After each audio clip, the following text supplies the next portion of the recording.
Olusho, yeah, good news that the Celestian body want to take action. Yes, I am happy about that. Àwọn Celestian want to ṣe mọ̀ pé gbogbo èèyàn sọ pé on the norms, this guy was not there for Tope. He took advantage of Tope's love for him. Ẹ gbàgbé pé bóyá ó lo oògùn ó kò lo oògùn. Ẹ ká kọ́kọ́ wò ó nítorí pé ó lówó lọ́wọ́. Ẹ gbàgbé ọ̀rọ̀ owó kọ́. Number one, Tope was a celebrity, a big celebrity. In fact, nígbà tí gbogbo ọ̀rọ̀ yìí ṣẹlẹ̀ láṣẹ wá mọ̀ pé nǹkan tó báyé Tope jẹ́ tí ó fi di ẹni tí wọ́n gbóhùn ẹ̀ mọ́ òun ni substance. Ẹ gbà bẹ́ẹ̀ tẹ́ bá fẹ́ gbà bẹ́ẹ̀ bá gbà, your choice, because she was doing very, very well. Now, this same Tope, when she met that Olusho, the same Olusho that took advantage of her, Olusho had always wanted to meet her as a big celebrity. Ó wá pàdé ẹ̀.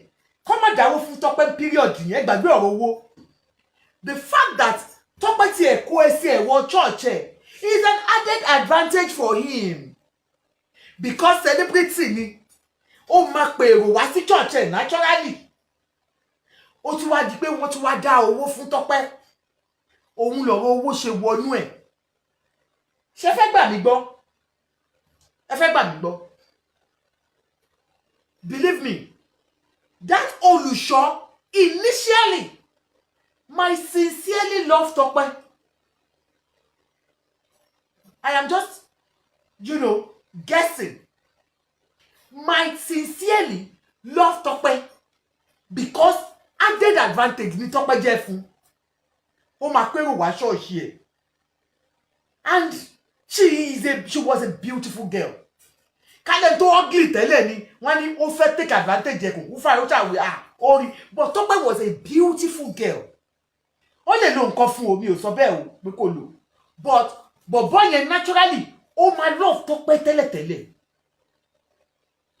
But pé irọ́ tóun náà pa wípé òun ò mọ̀ pé Tope lo substance until after 2 weeks. Ó lè má tiẹ̀ jẹ́rọ́. Even after 2 weeks, tó wá mọ̀ pé ó ń lo nǹkan egbògi olóró. And you decided to stay with her. What then changed? Do you know what changed? A lot of you have said because kò sówó mọ́. Ó possible lóòótọ́. But ṣẹ́rí mo fẹ́ gbòótọ́. Kò sí ẹni tó ń bá àwọn tó ń lo substance gbé tí ayé ò ní sú yín. Ọlọ́run ní jẹ́ kó fi ṣe ìran yín o. Àwọn ọmọ wa ò ní rìn gbègbè ẹ̀ lórúkọ Jésù. Ẹbí wa ò ní rìn gbègbè ẹ̀. When you work with them, you understand?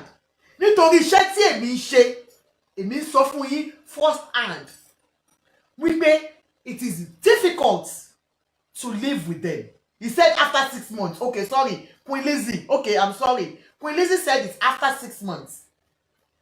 But is it possible? Come on, Mom. Mo doubt it.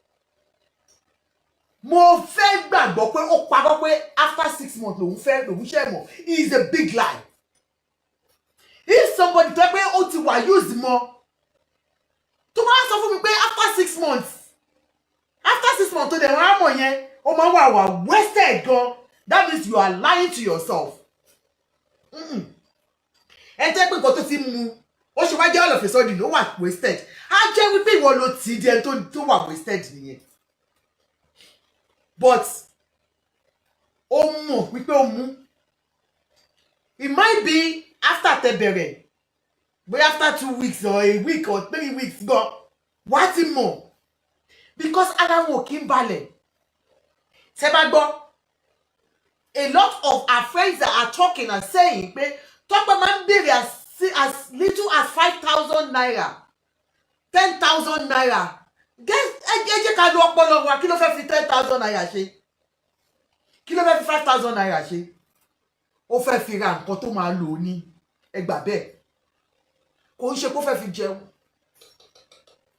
Ẹ gbọ́ tán ní oúnjẹ ẹ̀gán kékèké ni.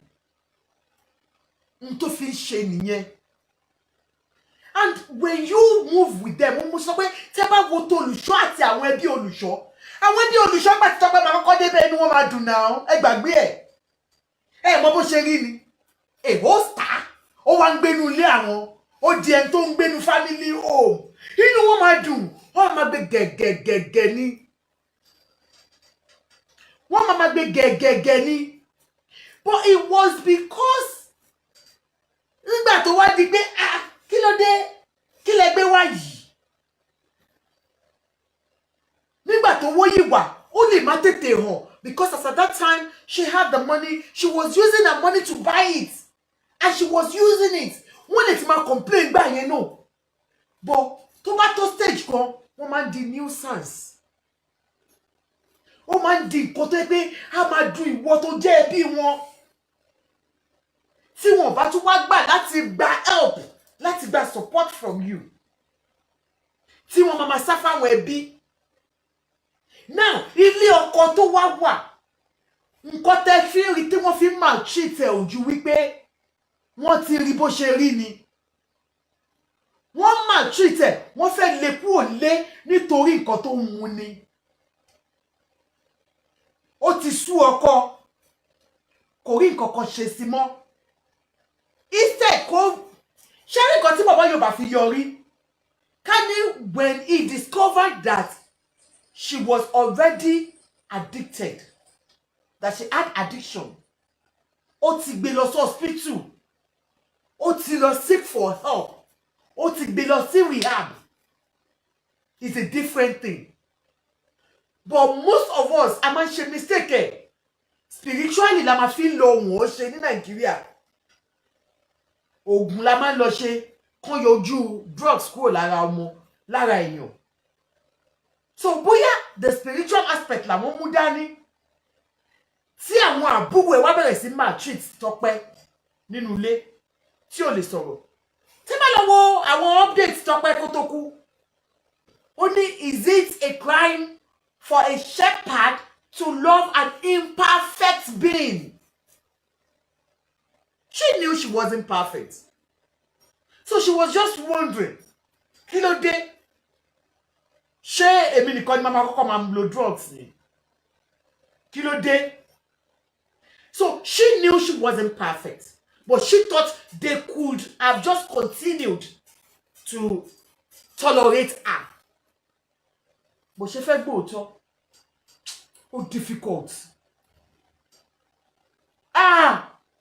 pẹ̀lú àwọn ẹbí ọkọ yẹn ìwà tó wù sí nígbà míì ẹ lè wò pé ń wà too tough on her but mi mọ nǹkan tójú àwọn náà máa rí bẹ́ẹ̀. Now going forward, people have clamored that no matter what, investigations should still go on. Lóòótọ́ olùṣọ́ ò fojú kan Tọ́pẹ́ for the 2 weeks o tọ́ ló ti kú òun bẹ́ẹ̀. But with the rate nǹkan tá à ń gbọ́ with this girl, this particular girl tó ní kó máa fi Tọ́pẹ́ ṣẹlẹ́yà tó dẹ̀ ní òun àti ọkọ Tọ́pẹ́ wọ́n ń sọ̀rọ̀.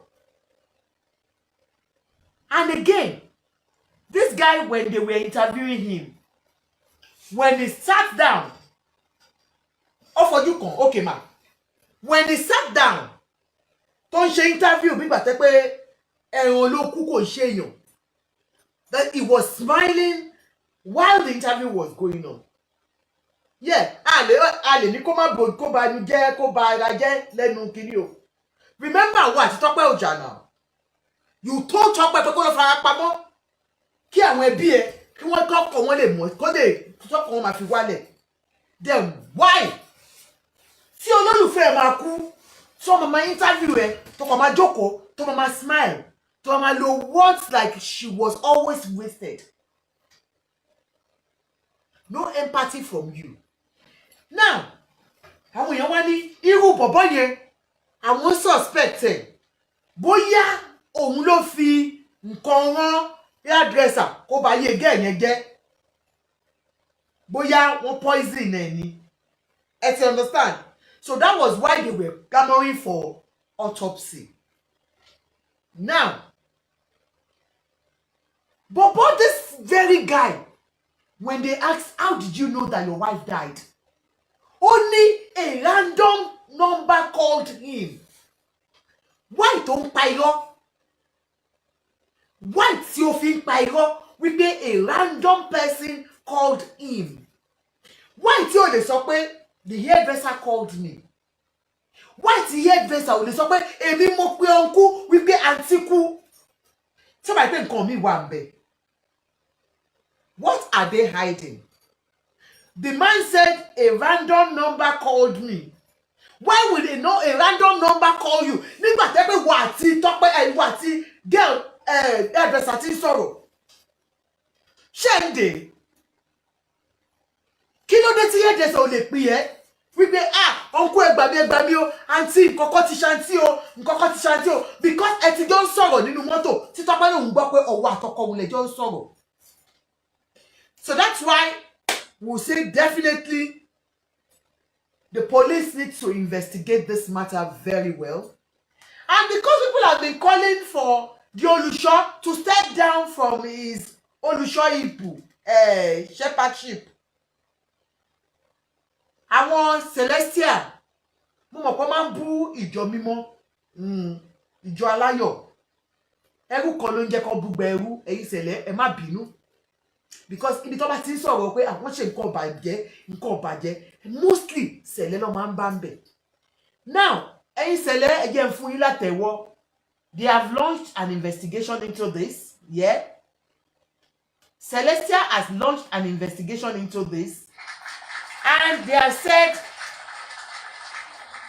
the mocking allegations surrounding the involvement of Prophet Itunu Onokoya, Onodeko, are, to say the least, quite embarrassing to the Celestial Church of Christ, as we are not folding our hands and watching from the cab, as the name and image of our church is dragged and battered by the alleged involvement of Prophet Itunu Onodeko in the untimely death of Temitope Oshoba. As a church, we are already discreetly investigating the circumstances that led to the death of Temitope Oshoba. And we wish to assure the general public that the Celestial Church of Christ will leave no stone unturned to unearth the truth and to ensure that anyone found culpable in the death of Temitope Oshoba is brought to justice. We are also calling on the police and all relevant law enforcement agencies to ensure that the death of Temitope Oshoba is properly and thoroughly investigated with the view of ensuring that justice is served.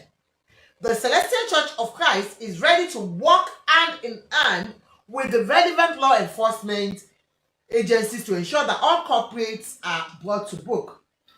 His Eminence Reverend Emmanuel Mobiyina Oshofa, pastor and spiritual head of the Celestial Church of Christ worldwide, wishes to assure that the family of the deceased and the general public that the internal machinery of the church is working round the clock to ensure news that justice is prevailed. That justice is prevailed and is served in this. If the allegation against Prophet Itunu Onodeko of the Celestial Church of Christ are found to be true at the end of the ongoing investigation, it will not only be made to face the internal sanction of the church, but it will also be made to face the full length of the law. May the soul of Temitope Oshoba rest in peace. So, the Celestial Church of God has said, yes, they are with us in this investigation. They are doing their own investigation. And like I heard, I didn't read it from here, but somebody told me that they have told him to, for now, step aside as being the shepherd. I don't know how far that is true.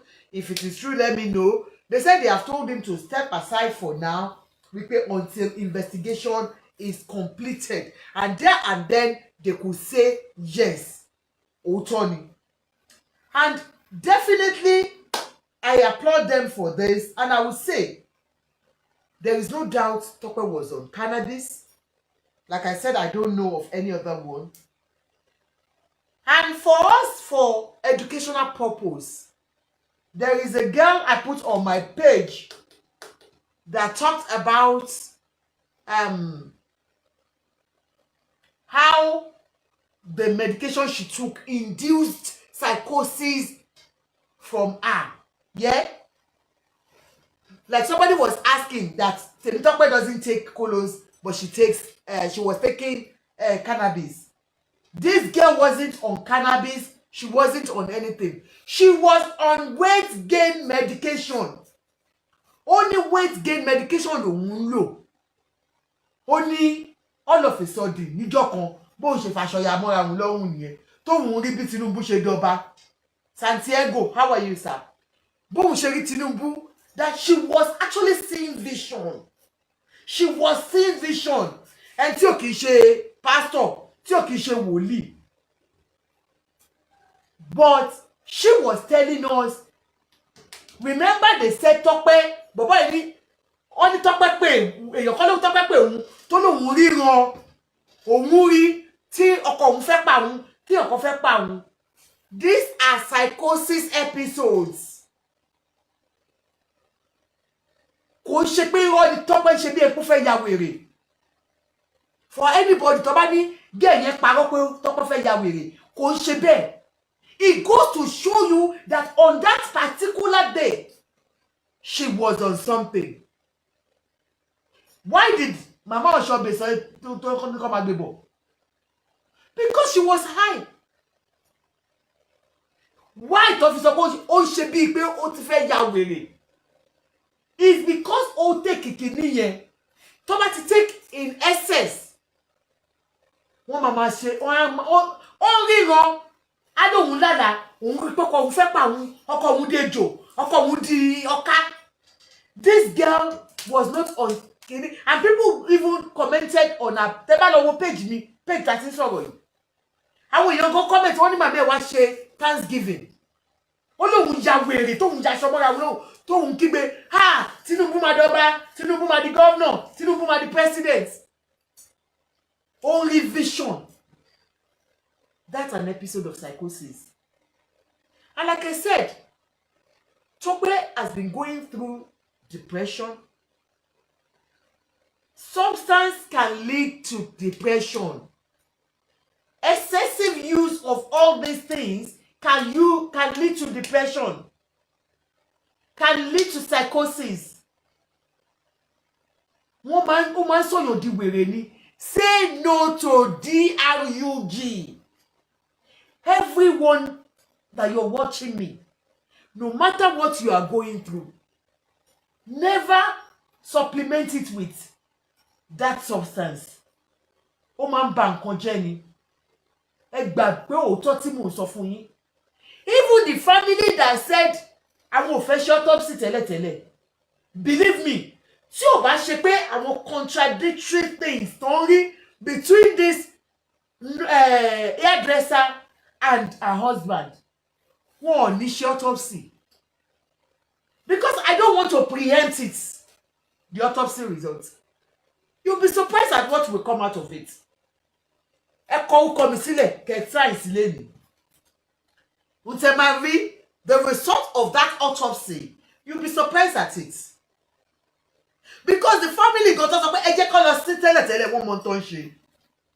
But with nǹkan táwọn tí wọ́n ṣẹlẹ̀ láàrin ọkọ ẹ̀ pẹ̀lú nurse mo ní nurse hairdresser yẹn ló ṣe jẹ́ kó agree pé kó lọ ṣe autopsy sí.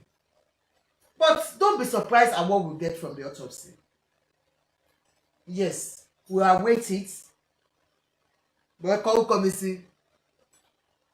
I don't see any poison in this. Don't let us preempt, because I am not a doctor, I am not a nurse, but I'm just saying what I know, the little idea I have because of my profession about substance misuse and how it affects individuals. And so that's where we are on Tope's issue. And like I said, I just want us to deliberate on it. what are your thoughts? Kí lẹ rò lórí ọ̀rọ̀ yìí before, because I am going for freaky nights. Yeah, ẹ sọ̀rọ̀. Mommy testimony, ẹ káàbọ̀ mà. Momsy. Yes ma, ẹ kálẹ́ ma. Ẹ kálẹ́ ma. Yes ma. Yes ma. Yes ma. Ó ti di àlè sí o for now.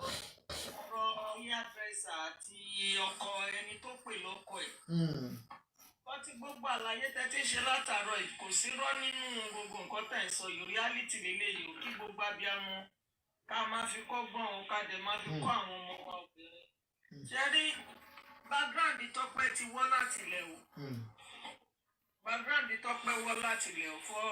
For her now to go to the daddy hairdresser, the lowest person. And mommy, hey, go now.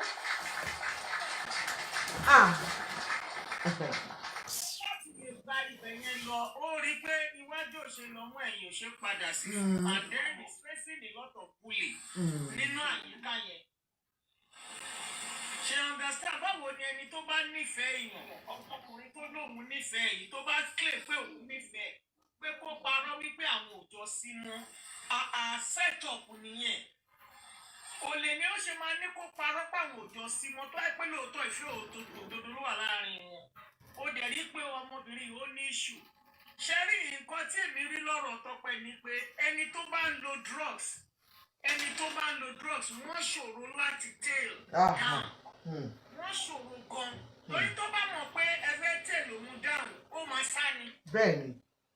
Torí pé ó fẹ́ máa feed habit yẹn tó fi dẹni tó ń tọrọ 5,000 kí ni ó fẹ́ fi 5,000 sí. Á dáa fún yín.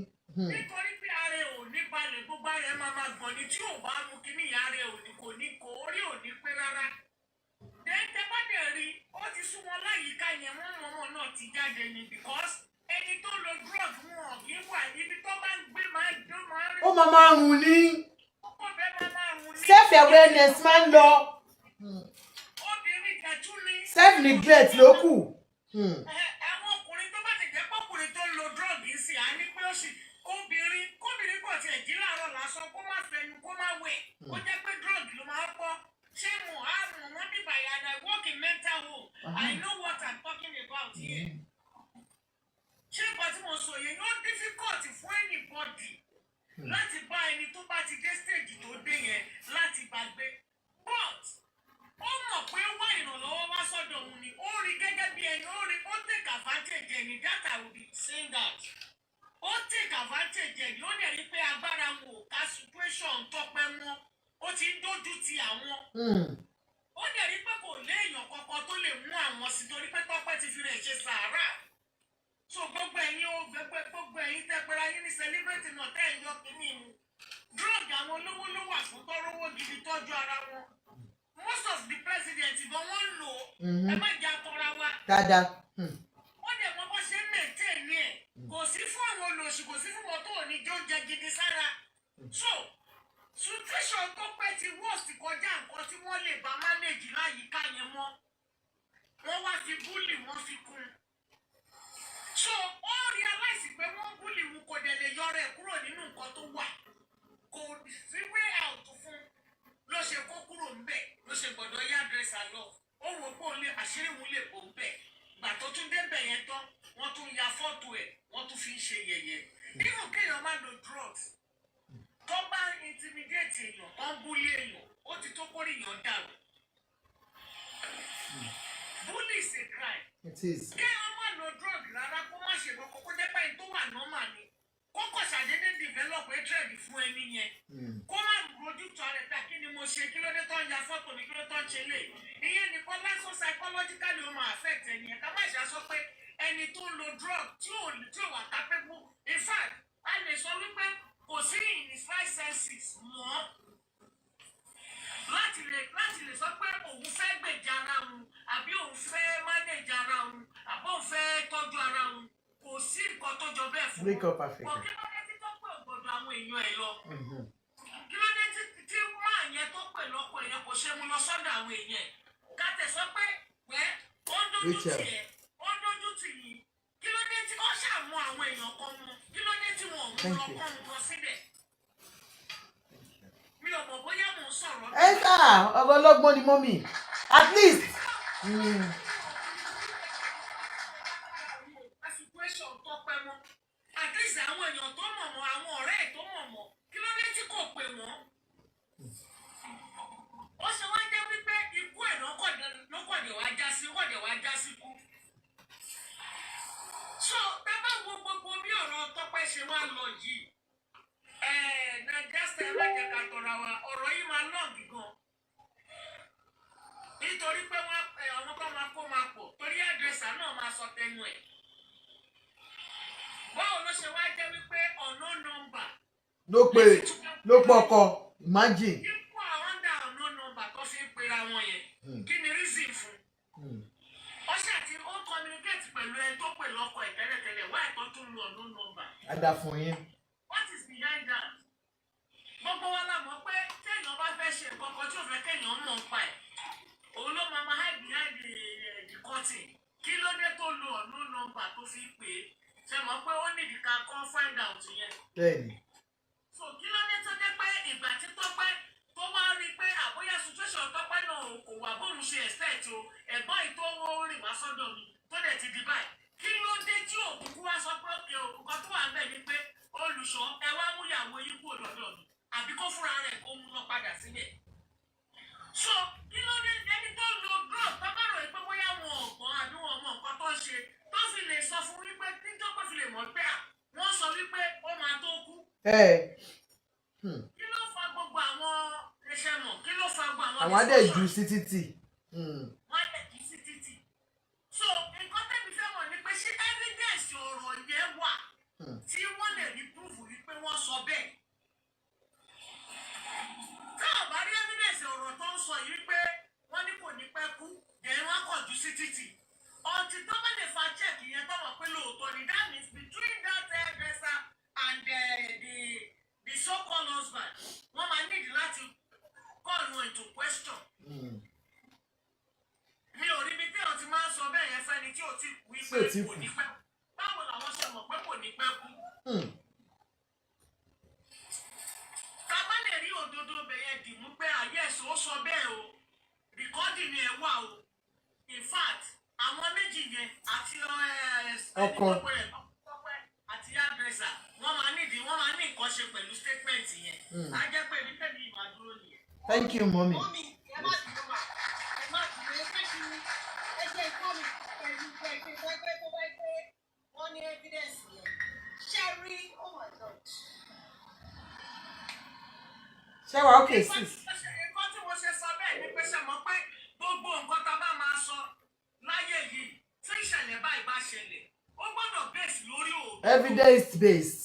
evidence ni gbogbo ní kókó ó gbọ́dọ̀ base lórí pé yes ọ̀rọ̀ yìí tó sọ yìí ẹ má fa chẹ́ẹ̀kì orí bẹ́ẹ̀ tó bá rí bẹ́ẹ̀ àwa bí a máa wà bíbá yìí náà a máa tún pariwo síta wípé sí àwọn méjèèjì ẹsẹ̀. ẹ̀jẹ̀ má bínú màá kọ́ ọ̀kọ́ wọlé ṣe rí ìyẹn mo kàn fẹ́ gómìnà ni mo máa bọ̀ sísìn ṣe rí ìgbà tó ti kú gbàrà táwọn ẹbí ẹ̀ tiẹ̀ ti ní pé kọ́ lọ sí ní voice note kan ti jáde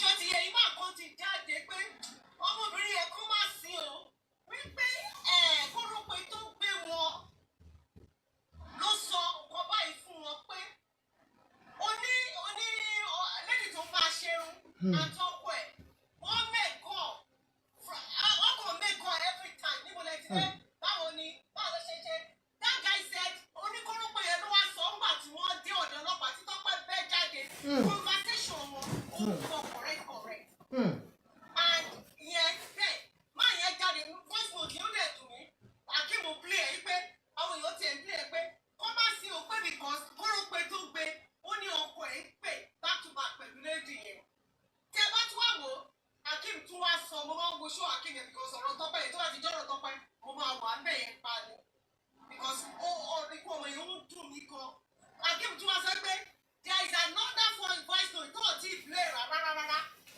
tó fi mọ̀ àwọn ará ṣẹlẹ̀ sí àwọn church wọn gangan wọ́n ní tẹ́gbá ní tiẹ̀ voice note àwọn ará church wọn ó yapa wípé tí wọ́n sẹ́ni pé ọkọ ẹ̀ ń bá lédi onírun ẹ̀sùn. Wow. Wow. bẹ́ẹ̀ ni tó ti play rárá nítorí àwọn ẹbí ẹ̀ ọkọ ẹ̀ tó wà ní London ló wá sọ fákin pé àwọn máa take over àwọn máa take ẹ̀ ọ̀ wípé tẹ́lẹ̀tẹ́lẹ̀ bọ̀bọ̀ táyé yẹn ṣe mọ̀ nǹkan tó bá sọ bí ìgbà pé sáìdì bàbá ẹ̀ ló ti wá ọ máa ń gbọ́ ní gbogbo wọn ṣe design pé kàn ṣe ọtọ̀ sí pé kàn má sí ẹ wò kẹsìmọ́tò kí ló mú tí ò ló máa kọ́kọ́ mú kàdá ní àti Àjọkẹ́ kọ́ ní ìrùbọ̀ tẹ́ bá gbọ́ gbogbo àwọn èèyàn tó mọ̀ dáadáa wọ́n ní ó ti mú nǹkan ẹ̀ tipẹ́ and everybody tó bá work tó bá ṣiṣẹ́ níbẹ̀ lóòótọ́ wọ́n á ti mọ̀ pé gíní àti Àjọkẹ́ kò lè sáré pa instantly bẹ́ẹ̀ tó bá lo overdose nǹkan àǹtí Yumi. Anything, no, don't encourage it. Ẹ má sọ pé kò ń pààyàn. Anything overdose can kill.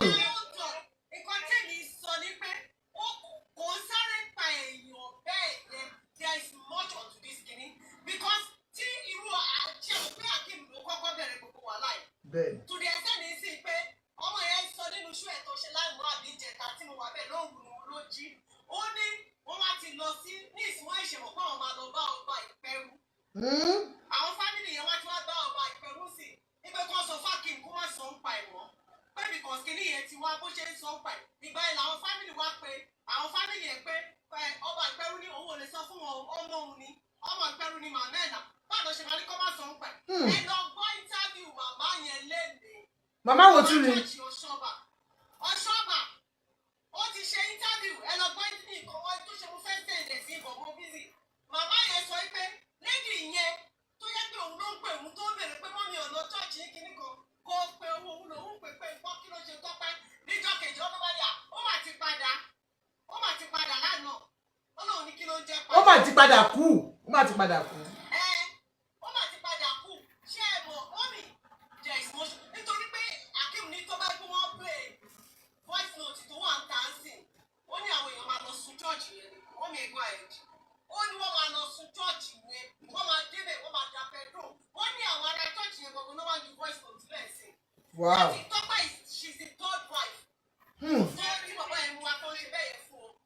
máa rí èmi sì insist lórí wípé ká ní evidence of gbogbo ọ̀rọ̀ yìí tó bá jáde tó bá yẹ pé òótọ́ wà nú ẹ̀ kò sí nǹkan tó ní kó má release justice là ń wá fún Tọ́pẹ́ tó bá rí bẹ́ẹ̀.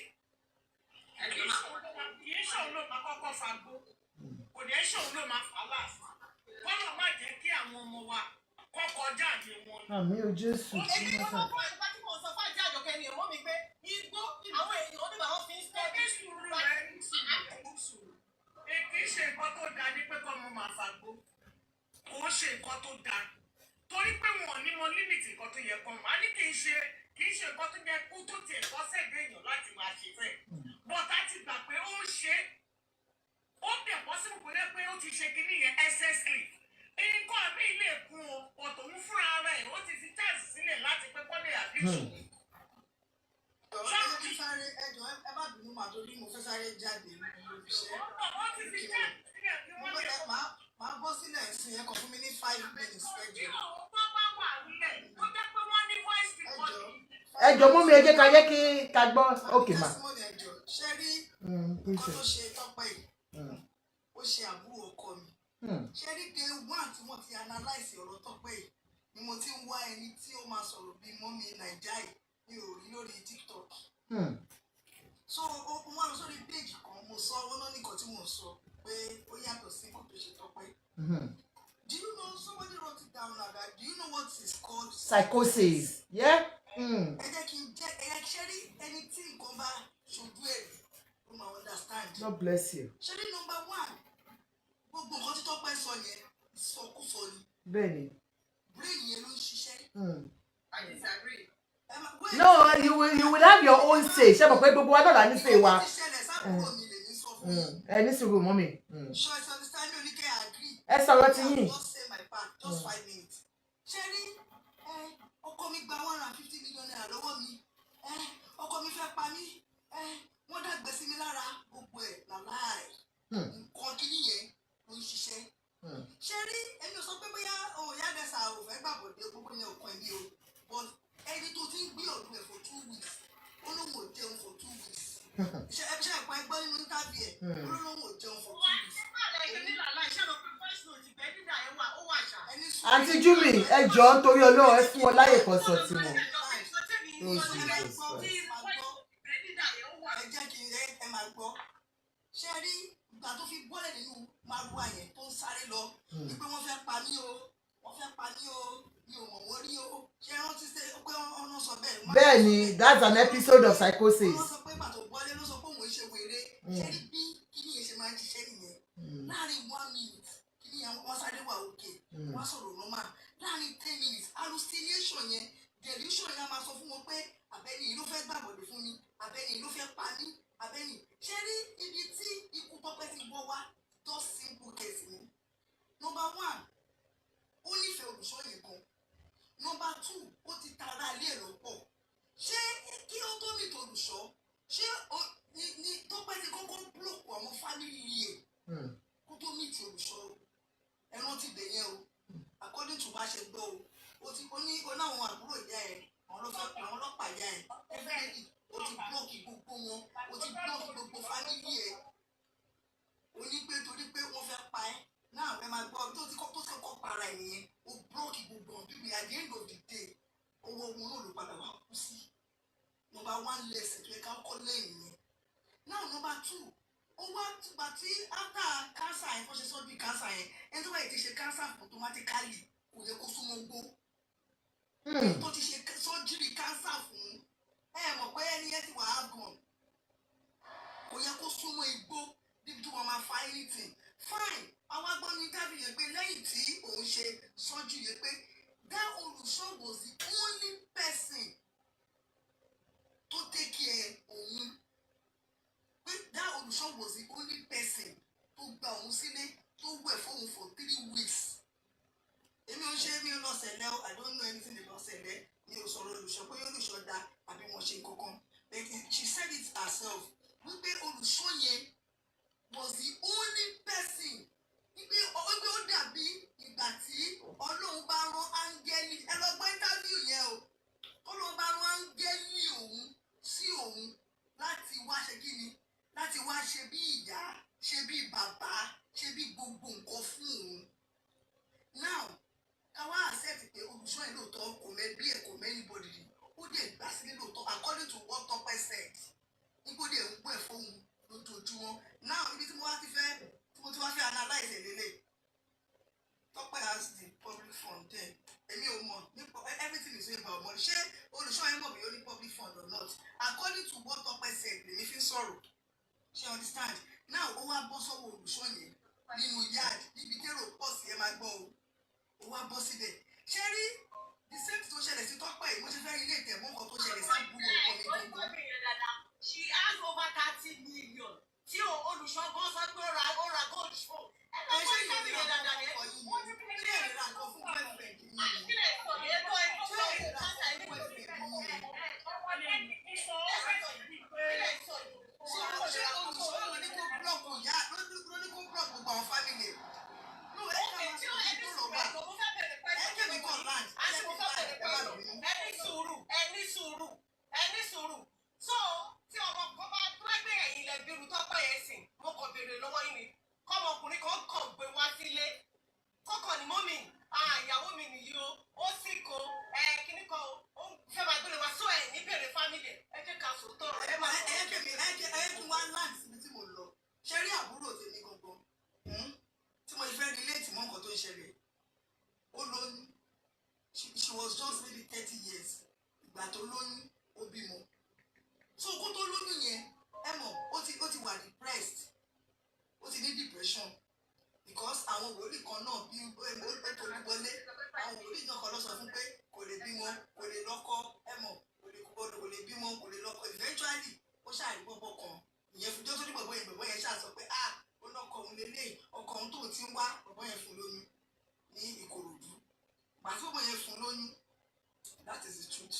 gbàtí bọ̀bọ́ yẹn fún lóyún so ó ń gbé pẹ̀lú ọmọ yẹn for like 7 or 8 months ìgbà tó tó bí 8 months ó wá pè mí ó ní àti princess mo ní yes ó ní àlá tó òun lá lọ́dọ̀ bọ̀bọ́ yìí kò dáa wípé òun ríra òun pé òun bímọ tán òun dẹ́kun ṣe understand pé ẹ̀mí òun kò máa bọ̀ lọ́dọ̀ mi ìgbà mo ṣe wà Nàìjíríà bí like 4 or 5 days ago ni mo sọ mo wá ní òkè kó máa bọ̀ so ìgbà tó dé ọ̀dọ̀ mi àwa tó ń sùn ìgbà tó máa bímọ èmi mo drive ẹ̀ lọ wọ́n ṣe surgery fún mi ìgbà tó ṣe surgery tán ó para sọ́dọ̀ bọ̀bọ́ yẹn after 2 weeks ó pè mí ó lóun ò wá òkè kóun mọ bó ṣe ń ṣe òun ò lè sùn for bí 2-3 weeks tóun ti bímọ bá ní kó òkè pé màá wá gbé òun ò wà comfortable lọ́dọ̀ bọ̀bọ́ yẹn mọ́ mo ní òkè màá wá gbé so kí n tó kó tó di pé wọ́n pè mí kí n wá gbé pàtó bá di ọwọ́ bíi 7 o'clock ni mo promise wọn pé màá wá gbé láti ọgbà wá sí kòrò pé màá wá gbé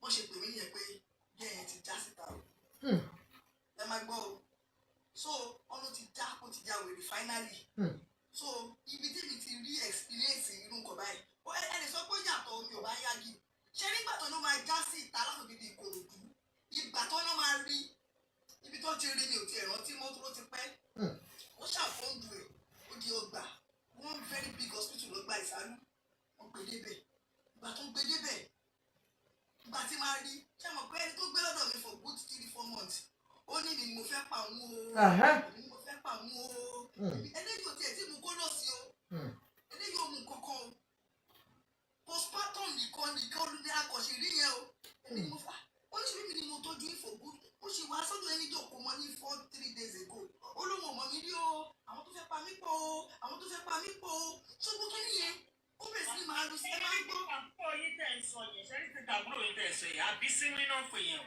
No, mommy, apart from abisewin, tó bá jẹ́ pé ẹni tó jẹ́ pé ó ń lo substance, mommy, it can happen at any time.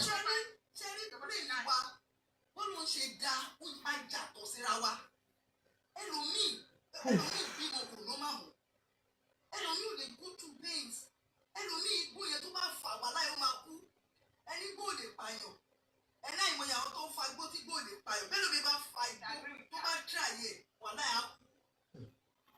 èèyàn tó kọ̀ pàṣíìfù ẹ̀ lásán níbi tó ti mú tó ní pírọ́blẹ̀mù wà tí ò ní. ó wà ẹ máa gbọ́ ẹ kí n land màmí ẹ má bínú èmi kàn sọ nǹkan tó ṣojú tèmi ni mò ń sọ fún yìí tí mo rí physically. But ṣáàbùrò yín yẹn máa ń lo drugs tẹ́lẹ̀. wà ọmọ kékeré ni ọmọ kékeré anífẹ́jì mi nítorí pé àwọn olùṣọ́yà ló sọ fún pé kò lè bímọ ó ti wá gbé sọ́pọlọ ó ti jẹ́ kó wà depressed wọ́n ní kò lè lọ́kọ kò lè lóyún. Postmortem depression ni tìyẹn ìyẹn yàtọ̀. ìyẹn yàtọ̀. so eventually tó wá pàdé ẹ̀ èmi kàn fẹ́ fún yín ní example mi ẹni tó ti gbé pẹ̀lú èmi kò fa gbó kò fa kankan ó lóun ò mọ̀ ní rí mọ́ rárá ó ní ṣe tó létà ìgbà tó wáyá tí mọ̀mí ẹ̀ tó wá dé sí situation yẹn ẹ mọ̀ díù tó kọ́ tí yẹn ti ṣe fún láti kékeré bí ẹ ṣe gbé wọn sílẹ̀ tó lọ fẹ́ ọkọ mi ṣe àbọ̀ wà nínú brain yẹn náà ó jẹ́ tó ń sọ pé ẹ ṣe bẹ́ẹ̀ náà lẹ fà èyí náà lẹ bá mi débì ẹ gbé wa sílẹ̀ ní kékeré owó àti yẹ́ ọ̀dọ́ ja wọ́n jọ ń gbogbo wájọ wà ń bí kan náà ni o gbogbo tó ṣiṣẹ́ rẹ̀ past yẹn kí ní kéde ń gbé wa postpartum yẹn ó lè gbé gbogbo kí ní ó lè sọ. ó different intense yẹn ó different. mo ń bọ̀ it's totally different. Totally ẹni tí wọ́n fi fún yín ní excuse me it's totally different. Let me tell you the fact it's totally different. It's totally different. It's totally different to Tope's case. Please, it's totally different. Ṣé nǹkan tí mo sọ yẹn yìí? Ẹ má sọ àwọn ọ̀sẹ̀ àyè Tope's case with ẹni tó bímọ àbí sí where everybody knows that. Ó yàtọ̀ sí ẹni tó jẹ́ pé ó fi gbogbo ayé gbogbo nǹkan tó fún ó gbélé ọkùnrin lọ́wọ́ and nígbà tó wó tán there is pé máa lọ bá ṣe máa wà kí n láàyè ó ní ibi tí mo ṣì ń bọ̀.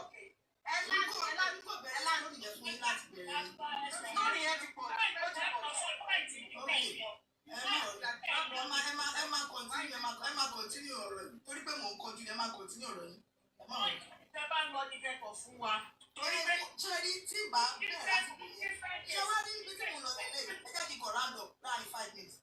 So ìgbà tó yá àwọn kan sọ pé àbísínwí bẹ́ẹ̀ ṣe sọ wọ́n ní àbísínwí ni àwọn kan ní nàláì kò ṣàbísínwí wọ́n ní bọ̀bọ̀ yẹn ibi tí mo lọ gbogbo lélẹ̀ wọ́n ní bọ̀bọ̀ yẹn ló lo nǹkan fún that is where I'm going. Nonsense táwa Yorùbá táwọn Nàìjíríà máa ń ṣe nonsense burúkú ní gbogbo yẹn bọ̀bọ̀ yẹn ló nǹkan fún. ẹ máa gbọ́ náà ni mo sọ ṣé rí ohun tí wọ́n ló ní bọ̀bọ̀ yẹn ló nǹkan fún mi lókè fine bá lọ wọ́. ní àbúrò ilẹ̀ tí bọ̀bọ̀ yẹn fẹ́ gbà kan lọ́wọ́ ẹ̀ ní ṣé ó kọ́lé kan tí bọ̀bọ̀ yẹn fẹ́ gbà lọ́wọ́ ẹ̀ ní àbí mo bá gbéra ṣé wọ́n rí ibi tí mo wá fà yìí ṣé rí. I'm gonna tell you fact. Tí àwọn èèyàn bá fún àwọn family Tọ́pẹ́ ní tangible evidence. I'm telling you, tangible evidence. Wọ́n máa lọ sí ọmọ yẹn. Ìgbà tó rí nǹkan tó tẹ̀ wọ́n lọ́rùn not to postpone burial ayẹ ẹ jẹ́ ká gbà bẹ́ẹ̀. Bẹ́ẹ̀ni. Of course. Tọ́pẹ́ ti tara ẹ̀ lọ́pọ̀. Yes. Tọ́pẹ́ ti tara ẹ̀ dànù. Yes. Ó ti tara ẹ̀ dànù. Ó ti tara ẹ̀ lọ́pọ̀. Ẹ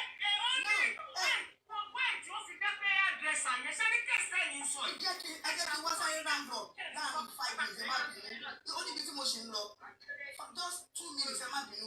Torí mo ní Esther fẹ́ sọ̀rọ̀ ẹjọ́ tẹ bá sáré round up. 2 minutes so gẹ́ẹ̀lì ẹ wá gẹ̀ẹ́sì kan tó wá ń sọ ó wá ṣàbẹ̀ sí ní pariwo ọkọ ó lè jẹ gẹ̀ẹ́sì ẹni yàtọ̀ fine but ibi tí mo ṣe fẹ́ ara ìgbélé ó ṣàbẹ̀ sí ní pariwo ọkọ mi ni o ẹ bá mi wọ́kọ mi o ọkọ mi nìkan náà ni o ẹ bá mi wọ́kọ mi o ẹ bá mi wọ́kọ mi bá gbéra bá lọ wá ọ̀bọ̀ yìí wá bẹ̀ sí ní sọ oríṣiríṣi excuse ẹbí iṣẹ́ ni wọn fóun láyè òun ò lè wá wò ta ló wá fẹ́ wo wèrè ta ló wá fẹ́ wo wèrè ta ló gbàdúrà pé kò ní àbúrò obìnrin àbí ọmọ òun obìnrin kí àbí ọmọ òun ọkùnrin kó máa lọ kẹ́mọ̀ mo ṣáà bínú mo bá drive lọ bá lọ gbé bọ̀bọ̀ yẹn mo ní pé definitely kí gay tó lè máa pe orúkọ ẹ ó ti lo nǹkan fún mi bá gbé débẹ̀ gbà tí mo gbé lọ́dọ̀ ọ̀hún àbúrò mi yẹn ó ṣe rí báyìí ẹ mọ̀ ẹni tó ti ya òrè tó yẹ pé kò wọ pátá kò wẹ̀ kò fọyín gbogbo ara ló ń mú ló bá sáré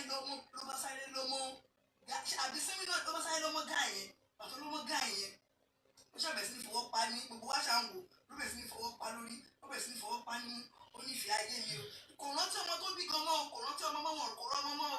pẹ̀lú àbí síwí nìyẹn màdámì yìí ò ní kọ́kọ́ ṣe pẹ̀lú sítórì Tọ́pẹ́ rárá èyí tẹ̀ ń sọ yìí ní tẹ̀ ẹ́ àrá ìlú lọ kò tiẹ̀ bá ọ̀rọ̀ Tọ́pẹ́ lọ rárá.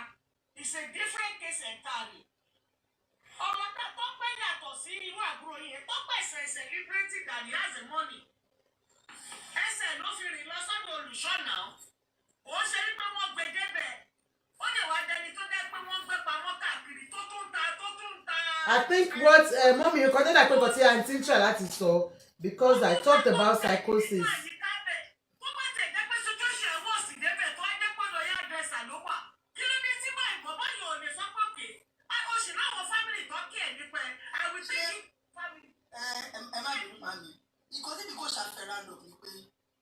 Psychosis gbogbo nǹkan tó display that is the symptoms any mo dey sọ fún yín 100 ẹ̀gbọ́n gbá research ẹ̀ anywhere anybody ò lọ anything fún anybody.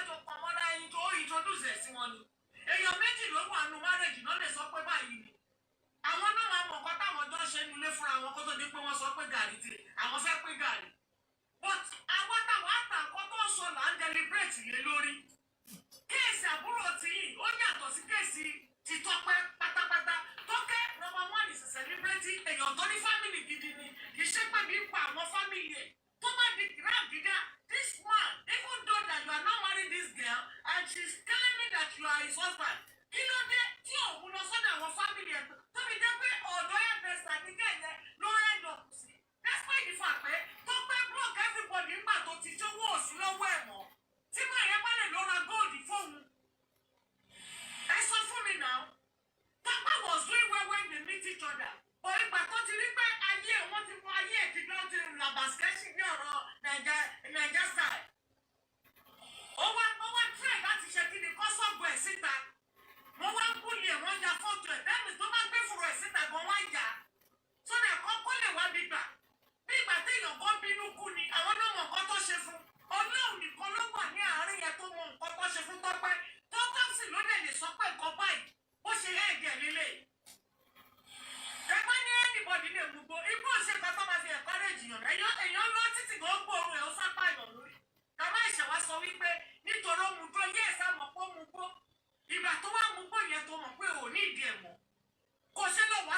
àwọn tó mọ̀ pé àwọn èèyàn ẹni èmi náà mi ò believe pé wọn ní ọwọ́ nínú ikú Tọ́pẹ́.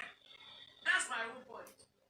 Ẹ ṣé ma, ẹ ṣé Aunty Princess, thank you ma. Sorry sir, I wanted to. Thank you. Mommy Esther. Yes ma, ẹ kálẹ́ ma. Ṣé wàá okay ma? Ṣé rí ọ̀rọ̀ tèmi rí náà ọ̀rọ̀ tó wà lẹ́yìn ni pé nígbà míì tí wọ́n máa tọrọ ìdáríjì torí nǹkan tí ò ṣojú èèyàn mo bá nìyàn máa ṣẹ́mọ̀ tí wọ́n máa dá sí ọ̀rọ̀ yẹn. Èmi mọ Tọ́pẹ́ ní 2017 nígbà tó fẹ́ máa kan ní London bíbá yẹn. So nígbà yẹn I know my place nítorí àwọn yẹn ṣe pàtí kan ní Ìkòròdú tí mo lọ sí Nàìjíríà tí mo wí sìgá lè mi rí tó mu. Ṣé rí ọ̀rọ̀ pé ó mu drug ò mu drug nítorí ṣé rí iṣẹ́ tèmi ṣe ó pàtẹ́ pé body language tẹ bá rí èèyàn ẹ mọ̀ èèyàn just ordinary voice tẹ bá gbọ́ àwọn èèyàn tó ṣe nítorí iṣẹ́ jury ni mo ṣe ní court ṣe é gbọ́. So wọ́n tẹ̀lé rí náà ọ̀rọ̀ tó wà lẹ́yìn pé ṣé rí pé tíyàn bá mu gbó ìyẹn sọ pé ó wá ti wá yíyàn lórí tí wọ́n máa sọ pé màá kú lẹ́yìn màá kú lọ́la.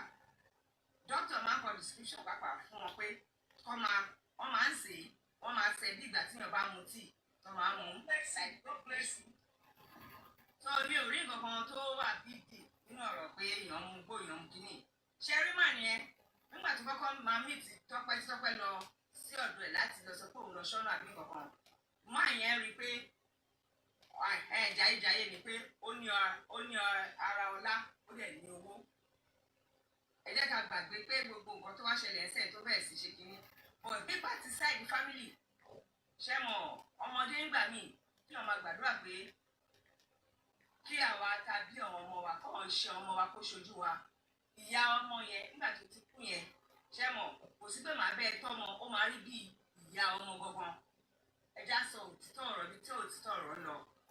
Tọ́pẹ́ fún rẹ̀ ó rí gbogbo oríṣiríṣi ọwọ́ tí oníkàkù ń gbé nulẹ̀ tó ti eyín torí especially àwa Yorùbá wọ́n á sọ pé wọ́n á máa fà àwọn ọmọ tí wọ́n lóòótọ́ náà ọmọ àbúrò mi ni ọmọ ẹ̀gbọ́n mi ni ìgbà tó last ó lọ bá grandma ẹ̀ ọ̀dọ̀ grandma ẹ̀ ló tó wá wà tó bẹ́ẹ̀ sí gba grandma ẹ̀ gbé.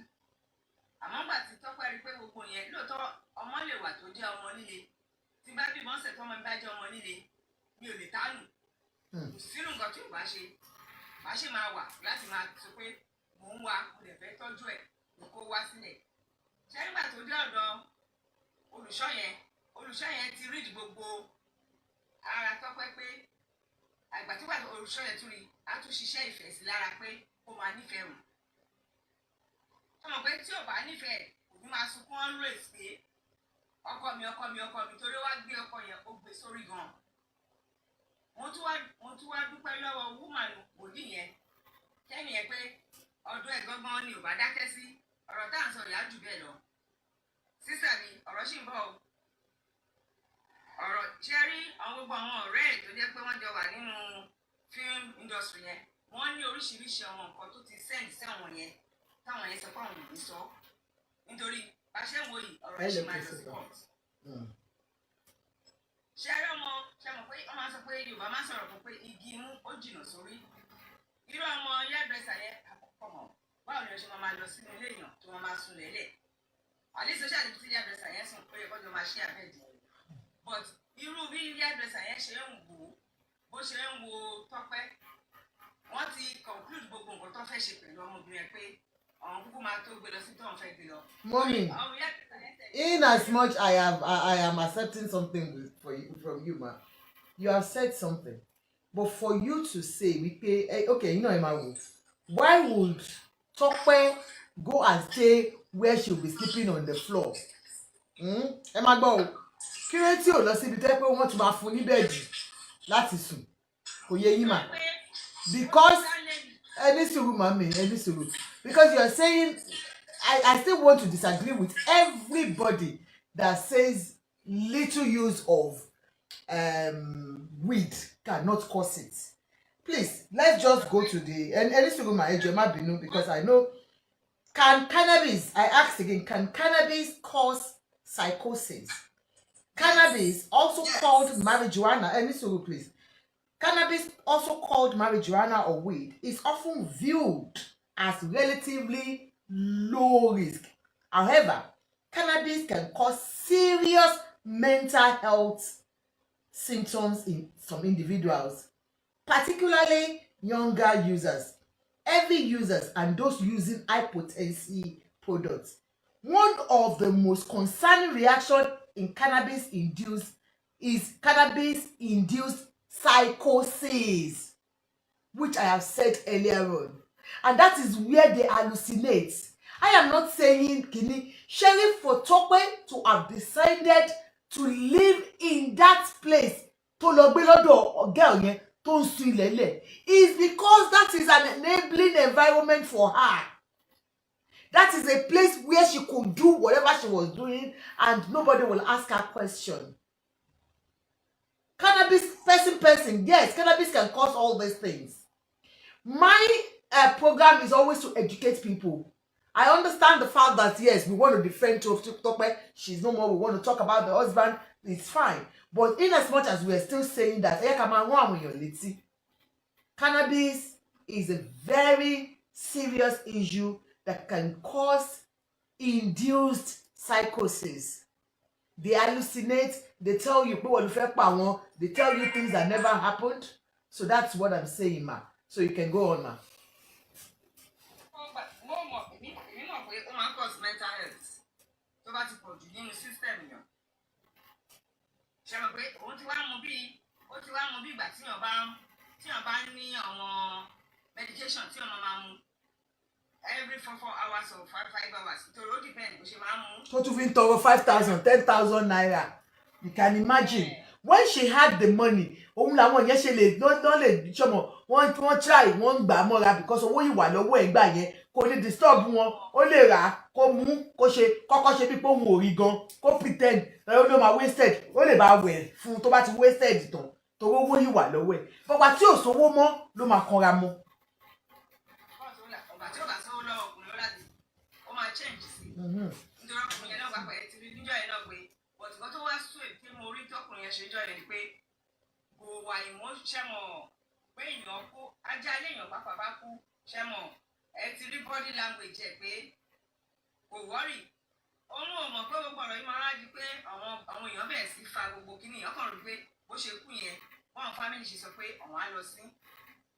ṣáńdé sáà nítorí nígbà tí mi gbọ́ interview tí wòlíì yẹn sọ pé bàbá bọ́ọ̀ yẹn gbà pọ̀ wọn láti fún nọ́mbà ní pé fún pé family so mí gbé wọn tiẹ̀ tí lọ sí family yẹn wọn tí lọ rí wọn. Bẹ́ẹ̀ni.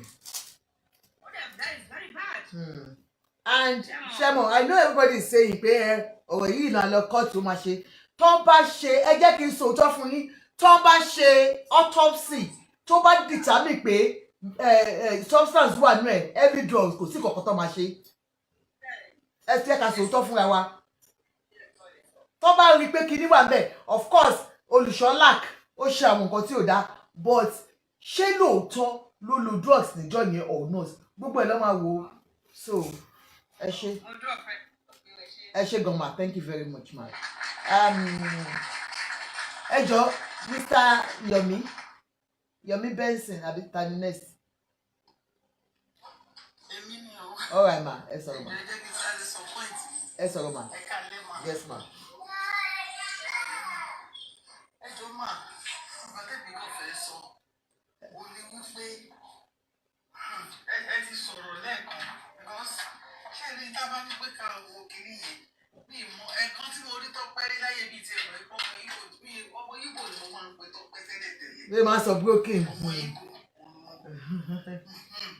máa ń bẹ̀rẹ̀ ìgbà tí mo wá rí epo jẹ́ ọmọ Yorùbá ṣé rí ìgbà tó lówó lọ́wọ́ wọ́n ní àwọn olùṣọ́ tí wọ́n accept ẹ̀ tó ń tọ́jú ẹ̀ tí wọ́n show ìfẹ́ fún bẹ̀rẹ̀ nígbà tí owó yẹn ń ṣe Christopher tí wọ́n mọ nǹkan tó fẹ́ ṣe tí wọ́n dẹ̀ mọ family ẹ̀ nǹkan tẹ̀mí rí ni wípé wọ́n ti síta bẹ̀rẹ̀ ẹni tó ti wà addicted sí drugs so bó ṣe wá lo kinní yẹn bó ṣe ń lò ẹ̀mọ̀ ìgbà yẹn ó lówó lọ́wọ́ tó lè fi mú bẹ̀rẹ̀ bóyá tó bá rí àwọ̀ ẹ̀dẹ́ bá gbọ́ interview tí Akeem sọ ó ní kó máa tọrọ 5,000 kó máa tọrọ 2,000 káàkiri owó yẹn mú kíní yẹn. 100% kò tí mo fẹ́ káwọn èèyàn kọ́kọ́ understand nìyẹn. When their addiction is a very serious thing tó yẹ ká handle. olùsọ̀rí o mi ò sí níbẹ̀ Amẹ́ríkà ni mo wà o. so ìgbà yẹn náà fi ti lady yẹn jáde ó ní lady yẹn fi wà frustrated ẹ mọ̀ ó ti depression yẹn ti overgrow gbogbo àwọn kíní yẹn ti disturb ọpọlọ ẹ̀ olóṣù bẹ̀rẹ̀ sí sọ kọ́tọ̀kọ́tọ̀ ẹ rí i pé tó bá ṣe test yẹn nǹkan tó máa rí bẹ̀ ó ní wípé nǹkan tó wù ú yẹn ó ní nǹkan tó máa rí tó bá tiẹ̀ wá jẹ́ wípé nǹkan táwọn olùṣọ́ yẹn di list nǹkan tó lè ṣe ni wípé wọ́n gba gbogbo owó ẹ̀ wọ́n jẹ gbogbo owó ẹ̀ tán wọ́n ti síta nǹkan tó máa ń ṣe ní Nàìjíríà neglect táwọn yẹn ṣe wọ́n neglect ẹ̀ wọ́n humiliate ẹ̀ wọ́n manipulate ẹ̀ gbogbo nǹkan yẹn. nígbà tí mo wà ní Nàìjíríà lẹ́dí yẹn ní owó lọ́wọ́ gidi nígbà tí bọ̀bọ̀ yẹn jẹ gbogbo owó ẹ̀ tán ó lè tì síta lẹ́dí yẹn ta ilé ó fi sin bọ̀bọ̀ tó fi sin ọmọkùnrin nígbà tó owó tán wọ́n tì síta lẹ́dí yẹn rọ́ màdì ní o ó ní kó bẹ̀rẹ̀ sí mu sìgá ó mu gbó káàkiri ó mu ògógóró so bọ́lá mo ṣàánú fún wa bí a sọ rest in perfect peace anyway kò sí nǹkan tá a fẹ́ ṣe ju pé ká máa dúró de test náà fẹ́ ṣe autopsy. And for everybody gbogbo àwọn obìnrin náà ká máa learn pé look marriage is not do or die. ká máa sọ fáwọn ọmọ wa àwa lè ti kọjá ẹ ká máa sọ fáwọn ọmọ wa káwọn ọmọ wa ṣe ọtọjú bọlé olọ tí ò bá olólọ gẹ́gẹ́ bó ṣe sọ olùṣọ́ ẹ máa tọ́jú bọlé kiri. olùṣọ́ òun náà fẹ́ di ìyàwó olùṣọ́ ni ó fẹ́ di ìyàwó olùṣọ́ ó lè má fẹ́ di ìyàwó olùṣọ́ ó lè má fẹ́ but tọ́jú bọlé nǹkan tí ò sọnù táwọn èèyàn máa ń wá kiri lọ sí one church or the other àti pé ó lè fẹ́ bímọ láyé. ẹ̀wọ̀ èjì yẹn gan pàápàá lẹ́nu 86 ilé ìpọ̀wọ́ ẹ̀ 94 ẹ̀wọ̀ èjì yẹn síra wọn. in fact ó jẹ́ nǹkan tìjú náà anyway gbọ́dọ̀ dáríjì mi tó bá dàbí ẹ̀ṣẹ̀ o. Ọlọ́run àdáyé gbogbo wa ẹ ṣé gọmà thank you ma. Next person.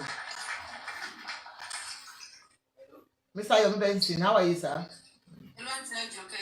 I'm good. I just want to say one or two things. Blessed any room. Yes. Go on. Ṣé mo ju blessed mo lọ jábọ́ ẹ jọ blessed ẹ padà wá ẹ jọ mo lọ ṣe mistake ni. Sẹ́rí ọmọbìnrin yẹn kọ́lọ̀ má jẹ́ ká rí irú experience. Blessed please come. àìsí guardian olúbá ọmọbìnrin yẹn débi tó dé yẹn. Then mo fẹ́ sọ experience kan níbi lórí platform yìí pé ṣé ẹ rí alàgbà yẹn kò sí nǹkan tí wọ́n lè ṣe òbí kan tán bá tẹ̀ conduct autopsy ọ̀ kí ni wọ́n pè é. Wọ́n sì máa find out pé àwọn drug substance wà nínú bọ́dì ẹ̀. That is the only way tí mo fi lè trap ọmọkùnrin yẹn. But ẹ má jẹ́ ká tara wa ó ti ṣiṣẹ́ lẹ́yìn ti dáyé yìí. Mo lọ sí ìṣẹ̀lẹ̀ kan rí. Ẹ jọ̀ọ́ ẹ bá wa mute blessed ẹ bá mi mute grace favour ẹ bá mi mute ẹ jọ̀ọ́. Mo lọ sí ìṣẹ̀lẹ̀ kan rí. Lady kan wà ní London ní UK is a medical doctor medical practice in fact she's a neurosurgeon doctor àwọn tó ń tọ́jú brain ní lady yìí fẹ́ ọmọ Jẹ̀bú Mọ́dímọ̀sán ní lady yìí get mo sọ very pretty brilliant girl. Kò ń láìpẹ́ láti máa wá sí Nàìjíríà màmá ẹ̀ ló máa ń wá síṣẹ̀lẹ̀ yẹn. Tí n bá ń sọ fún yín pé ọjọ́ tó tẹ̀lé màmá ẹ̀ wá mo mọ tí wọ́n sọ fún ọmọ yẹn ń dá padà ó ń yọ padà gun plane wá sí Nàìjíríà láti wá bá alàgbà tá à ń sọ yìí. Wọ́n ti ṣiṣẹ́ burúkú sọmọ ọlọ́mọ lára. Ọjọ́ yẹn ó wà lára tí mo ṣe kúrò tí mo ọ̀rẹ́ mi ti ọ̀rẹ́ kan la fẹ́ gbàgbà yẹn ọ̀rẹ́ mi yẹn ló yẹ kó fẹ̀rẹ̀ tẹ bá rí lédi yìí very beautiful girl ọ̀rọ̀ pé torí professor tó ní lọ́wọ́ àwọn ọkùnrin ò fẹ́ fẹ́ big girl ni àwọn káàsù ń gbè ni màmá ẹ̀ wá gbàdúrà nílé ibi tó ti bọ́ hàn nìyẹn tó ti di pé màmá ẹ̀ tó mú màmá ẹ̀ lọ sí London ó ń fi àwọn ẹ̀gbọ́n àtàbúrò ẹ̀ sílẹ̀ ní London yẹn ẹni pé èèyàn fẹ́ wá wo bọ́ọ̀lù báwọn kan sí lọ́ máa ń wo bọ́ọ̀lù pápù ní Liverpool ní Nàìjíríà ní lọ sí London ó máa ń wá every weekend ló máa ń wá ó dé stage kan wọ́n ti gba gbogbo owó ẹ̀ kábíyèsí Ọlọ́run o. the last time tí máa rí orí nípa group tó ń fẹsẹ̀ rẹ̀ tó ń dá sọ̀rọ̀. Jésù. the last time tí Ọlọ́run má jẹ́ Ọlọ́run má jẹ́ aṣorí burúkú ẹjọ́ ẹyẹ tójú bọlé ẹjọ́ ẹyẹ tójú bọlé. gbogbo àwọn olùsọ yẹn gbogbo wọn lórí burúkú. Mọ́mì wọn gbọ́rọ̀ yìí ẹ jẹ́ kó sọ̀rọ̀ tán sódà tá a lè gbọ́. just few of them kọ́nà má jẹ́ kí àkóso àwọn olùsọ gbogbo tí mo sọ ìsọ̀rọ̀ wọn yìí o few of them. Kábíyèsí Ọlọ́run ọba o. lẹ́yìn yẹn mo rí ní bankroof onípa. Ó ti bà ayé ẹ̀ jẹ́. ó wọ skirt yẹn kún báyìí ó wọ scarf méjì. mo dẹ̀ pé lọ́jọ́ ẹ̀ because èmi mọ̀ dáadáa jọ máa ń sọ̀rọ̀ tó bá ní pé àgbà ń rí àwọn kan lọ́wọ́ a máa ń jọ jókòó sí reception bíi tí ẹni àwọn èèyàn dúró sí tán máa lọ olùsọ ni. mo pè lọ́jọ́ yẹn mo bá sọ̀rọ̀ ó lóun mọ̀ mí mọ́. mo sọ lọ́jọ́ tí mo sọ yìí. ó lóun mọ̀ yín mọ́. ó lóun mọ̀ mí mọ́. mo wá sọ fún mo ní òkè mo ní mo mọ̀ kó máa ń wá láti abroad ń gbà yẹn. ó ní lóòótọ́ ni mo ní kí ló dé tí ò padà ó náà ò lè padà mọ́ kí ló ṣẹlẹ̀ ó ní kò sówó. mo wá ní kó tẹ̀lé mi èmi ń ṣe printing. Surgeon. ẹni. Surgeon. yá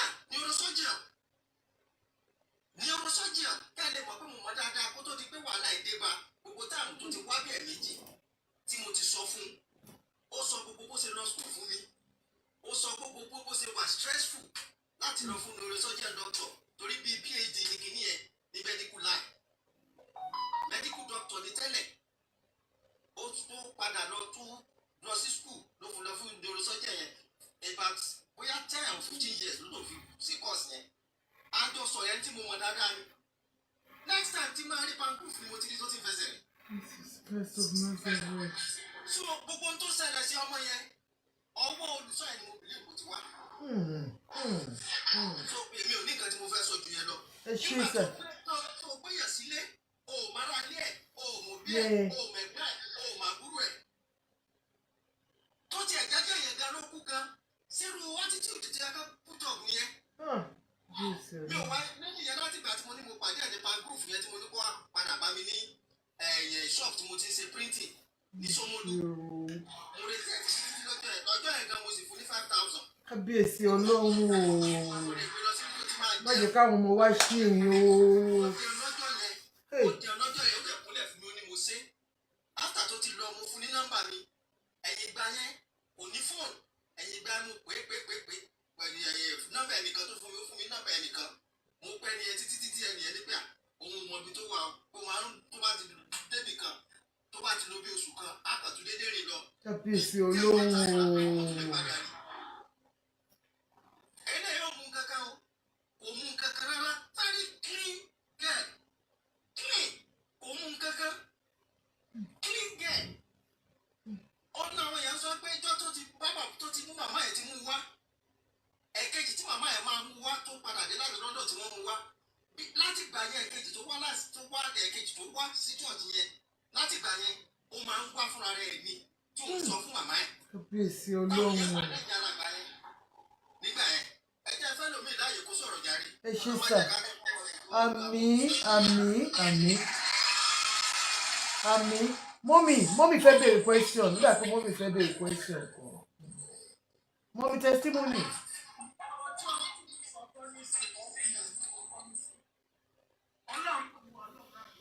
ṣe rí àwa òbí nítorí pé a máa ń kánjú ju Ọlọ́run lọ lórí àwọn ọmọ wa kí ni ká ti gbọ́ ọmọ mi ọmọ kí gbá má ṣẹlẹ̀ Ọlọ́run tó ṣe ló ń kó di ẹwà àrò ẹ̀.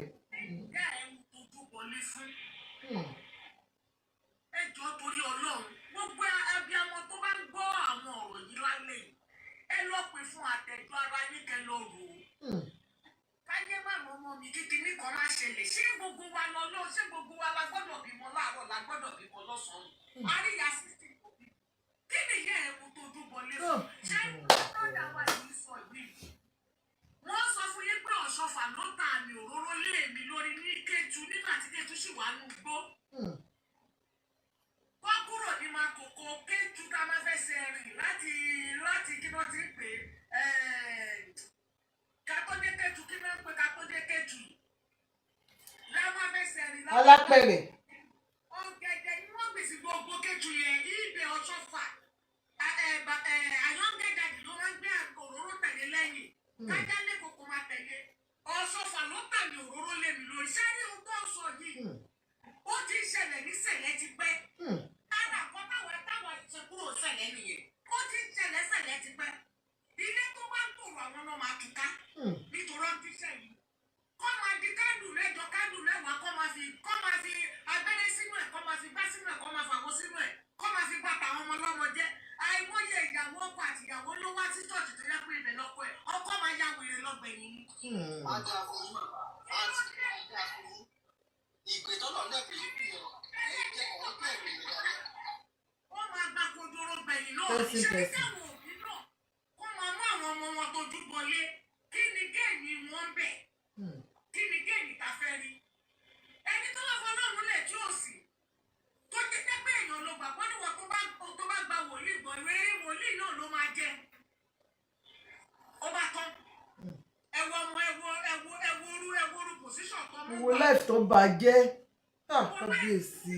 Àti ọmọ tí ò dédé inú kó ẹgbẹ́ láti mú lọ Nàìjíríà lọ sọ́pọ̀ táìtò fún. Ọ̀rọ̀ tó rùn tó ń bìyàn ọdún tí ọba nínú ìyá yẹn bó ṣe ló yẹ kí ó gbọ́dọ̀ wọ́n sọ̀kò pa. Ẹ má bínú pé mo sọ ọ̀rọ̀ bẹ́ẹ̀ yẹn torí pé Ó tó ní. Mo mú mi mú pé wọn bí ọmọ mi ẹ kọ̀ pé kémi náà sáré ọmọ mi ti pẹ́ nílé kò tí ì lọ́kọ. Ẹgbẹ́ sa eré kí ni? Ìwọ lọ́lọ́run kò dà ní. Eré kí ló ń sá? Ọmọ ṣe máa mọ̀ mo bá gbé bí ọba tẹ́gùn bá fẹ́ pépà tí ò bá fẹ́ dáadáa ìyá mi. A ní kó máa ní ìdíkà tẹ́gùn sí gbé pépà yẹn. Wọ́n ti tábí tí aṣọ wọn lọ ní babaláwo nìyẹn. Tọ́mọ pépà owó wọ́n ti dàkúdà tó. À ń kọ́gbọ́n ni o, èmi ń kọ́gbọ́n ni o. Ọmọ tí ọba lè ọba mi ní ìdí àdúrà tó bá ní definitely ìṣòro máa wà lọ́nà kan àbí kejì. Bẹ́ẹ̀ni. Àdúrà tí wọ́n pàṣẹ ní kọ́mọ ẹ̀ náà fẹ́nu ẹ̀bọ́n náà sọ̀rọ̀.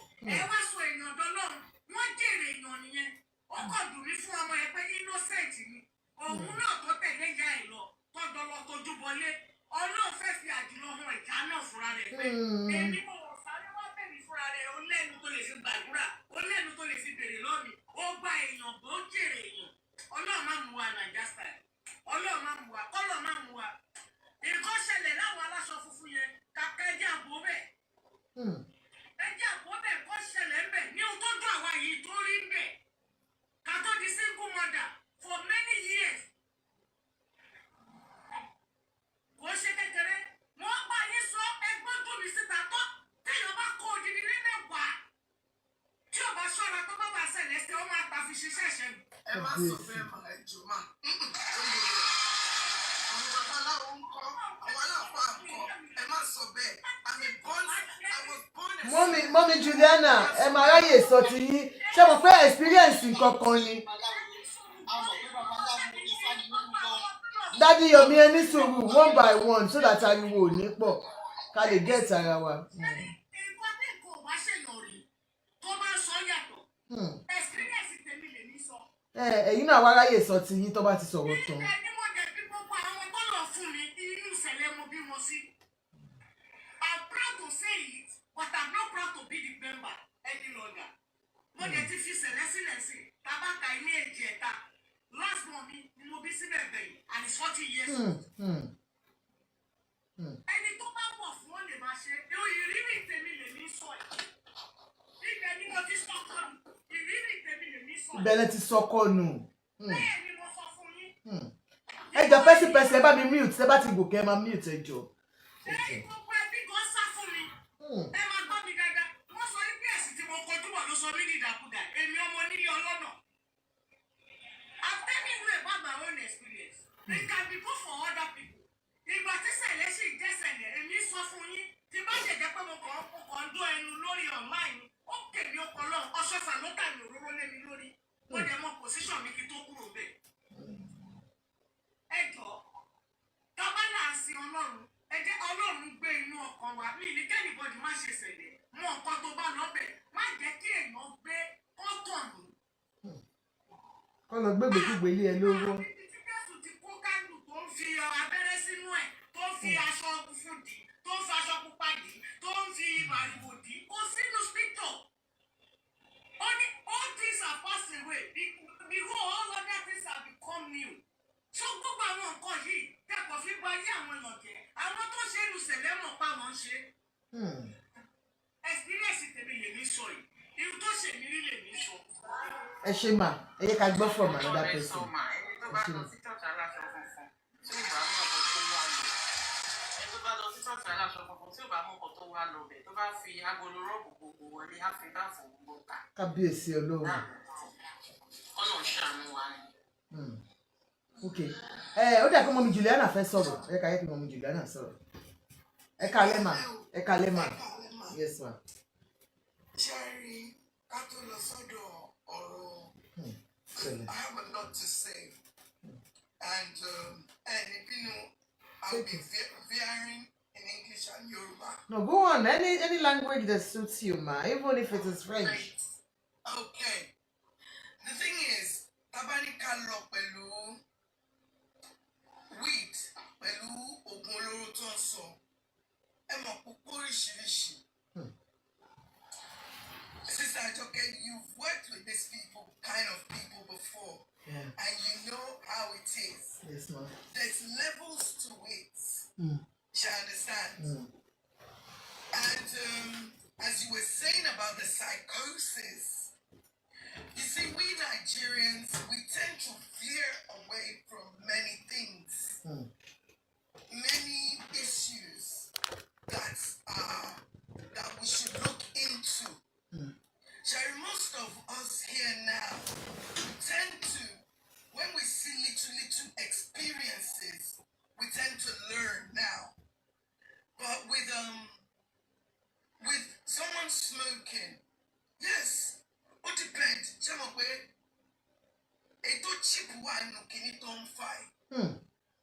Especially make it active, please. Yes, ma'am. Especially in Nigeria, it's the cheapest. It's too cheap, only 200, 300, 400 naira. If you're going to 5,000, it's been laced with something else.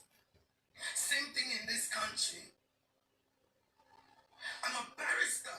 And I like, you see, when I see, I normally watch this, I come on this line when you talk about things that make sense. And when I hear people arguing blindly, like you said, if they do the autopsy, they will find the substance. And that's case closed. So, Cherry Kini Yoke psychosis is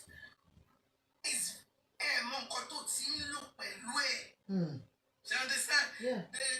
The Olusho said, how do you know she's kolo powder pelwe? She understand? So that's it will cause psychosis. Yes. That is most definitely. Something else that's giving her the high. Maybe shut down her, give her the psychosis, the heart stops. You understand? 100. Maybe she's using something else. They've laced it. Some of them barristers, lawyers, doctors. They use it. But in a minimal way. Minimal dosage. Yeah. Yes, they smoke it. Minimal. So it does not affect them. As you that you're not working, you're not actively using your brain. It kills brain cells. It thins the blood, the veins in your body. But Bokini, everything we do has repercussions. You understand? I got to Sheloni Pasele. My grandfather was a shepherd. My father was a shepherd. I'm a true Celestial. Kabama so pentori mi o agree pẹ̀lú nǹkan tó lù ṣọṣe. Do you understand? Tó gba obìnrin o ò fẹ́, you're not married. That I'm against. And I'm so happy that the authorities in Celestia are stood up. What he did is wrong. Totally wrong. And so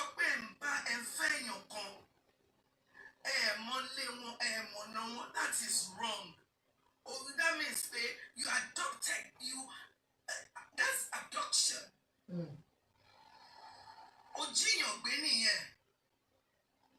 Because that is under duress. She understands. Because she's on drugs. You know, you said maybe 3 or 6 months. She's on drugs.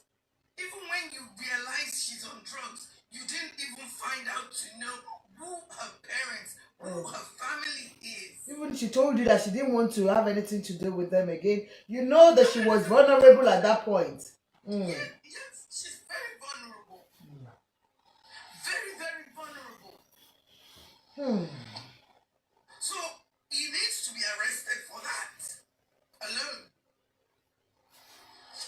Because he used her vulnerability to get close to her there. No, they can't. You can't arrest her on that aspect and say, because I know you said you're arrest her. When she had a capacity. No. I will disagree with that. No, they wouldn't arrest her even for in that. this country we're living in. Yeah. If you know someone is on drugs, yeah, and you accommodate them to a certain point, and you are abusing, financial abuse. Whatever abuse you're doing with them, it's an abuse. It's an abuse. But so he abused them. If their capacity were tested as at any time concerning any decision, and they have capacity, nobody can arrest anybody because they have them in their home. Okay? Yeah, but the thing, I will agree with you. I will agree with you because we have seen Tokwe coming out to grant an interview to say, Allah no milele. So no matter what you say, you cannot arrest him on that. On the issue of when we talk about morals, he lacks the moral to have put her in the house as a pastor, without doing anything. So I will agree with that. Well, so go on, ma. And I want to share Babalawo Shogun. Religion, even our redeem, everybody does it, but we shouldn't just stigmatize Celestia. No, it's everywhere. To stigmatize them is as if it's everywhere. What other people are, we only see what Celestia is doing, what is happening, that we can judge. But what other people are doing underground, nobody sees it. I'm a true Celestial. I love my church. In Kotoba wa lo sibe, toba wọkùnrin lọ síbẹ̀ wà á rí. Obìnrin tó ọkùnrin tó bá wọ́bìnrin á rí. Ìwọ tó bá fẹ́ ṣe anything tó bá wà, ìwọ ní kò sí church náà, kò sí nǹkan náà. Tó bá wà lọ anywhere wà á rí. Know the God you're serving. Serve God for yourself. Uncle Tony, Nigeria. We don't know what happened there. Auntie man ṣẹlẹ̀ lóòótọ́ o. Ṣé wọ́n bá fi kọ́gbọ́n ni? I think kọ́gbọ́n ni, but one thing is, Sherry kéèyàn tó sọ̀rọ̀ pé ẹni kan báyìí, ẹ̀bẹ̀ wọ ilé ayé máa ń sọ fáwọn èèyàn, ẹ̀bẹ̀ wọ Ọlọ́run kẹ́ tó sọ̀rọ̀. You understand? We don't know what happened. I will say, for me, I don't like judging. I don't judge. I would not judge. I will say things as I see it. I will say things as I see it. Ó máa ń ṣẹlẹ̀, kò síbi tí ṣe ò sí. Ó lè jẹ́ pé àná ibòmí, ó lè jẹ́ pé ibòmí ni nǹkan ti ṣẹlẹ̀ sí lady yẹn tó fi di pé ọ̀dọ̀ bàbá yẹn ló máa sọ kó ṣẹlẹ̀ sí. Let's watch what we say before we say it. Celestia is a good church. There are some bad seeds. Bíbélì náà sọ ó ní ká kó èpo àti àlùkámà pọ̀. Ó ní ní ó bá di ọjọ́ kẹyìn, we will separate them. That's all I believe. So ẹ jọ̀ọ́ nítorí t'Ọlọ́run pé Celestia aláṣọ funfun kan ẹ má jẹ́ àsọ àwọn we have bad seeds, we have good people. So for me is we don't know what the lady Tope was smoking. We don't know how potent it was because oríṣiríṣi grade by grade ní kíní tó ń fà. Ó tiẹ̀ tún ti broke yẹn kó má lọ jẹ́ cheap one ló lọ ń rà. Ẹ mọ̀ pé oríṣiríṣi wọ́n máa ń lè sí oríṣiríṣi ètò àwọn ti fi powder funfun mix wá oríṣiríṣi ló wà lórí kíní yìí. Ọlọ́run kọ́lá like we say káwọn ọmọ wa kọ́lọ́ ń ṣàánú wa o káwọn ọmọ wa máa rìn débẹ̀. Àmín Jésù. I will rest for now. Thank you so much for giving me this opportunity. Thank you, ma. Thank you, ma. Thank you, ma. Next person. Person.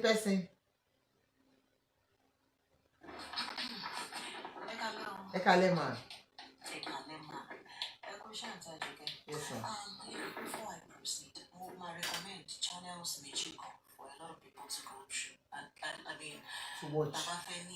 A little bit of knowledge about these drugs Thank you, Ruth. and its effect. So on YouTube, there's a channel titled Cannabis, PBS documentary, Cannabis Induced Psychosis. Then on Instagram, Save the Streets. So they're of two types. The colors is like factory synthesized. Igbo is grown. Any THC level, which is the chemical component. THC level, produce in your factory to jekolos. Physically, it can be differentiated as itojekana obandipo, itojekolos, it stands separately or a winner. Kolos is a lot cheaper. Common in the street. Okay, all that being said, Google photo shele experience everything from where we are just yes, I've been jazzed before. I have been jazzed to the extent I was so proud of this idiot.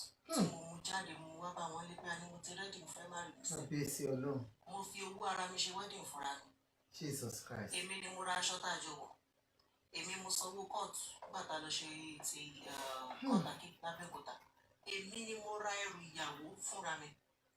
That is how bad it was. Mommy to sorrow last money, Kama sorrow at Kama Benu at Telusele. Fatima Sonic, although Kosi Jotishos, little talk, or I will be conjured, will be color. Tọ́ba tó sọ pé ká má sọ tí ojú wa ò tó àbáwọn débẹ̀ èmi gangan lọ̀rọ̀ ìṣẹ̀lẹ̀ sí. So it's a first hand experience. Tó ṣe ìṣẹ̀lẹ̀ sí èmi.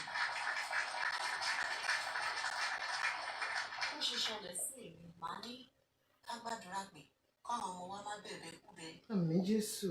Kọ́ má yá yàkúyà. Àmín Jésù. Ìyá mi ò mú mi lọ sẹ̀lẹ̀, bàbá mi ò mú mi lọ sẹ̀lẹ̀ náà. Èmi ní aimless wanderer. I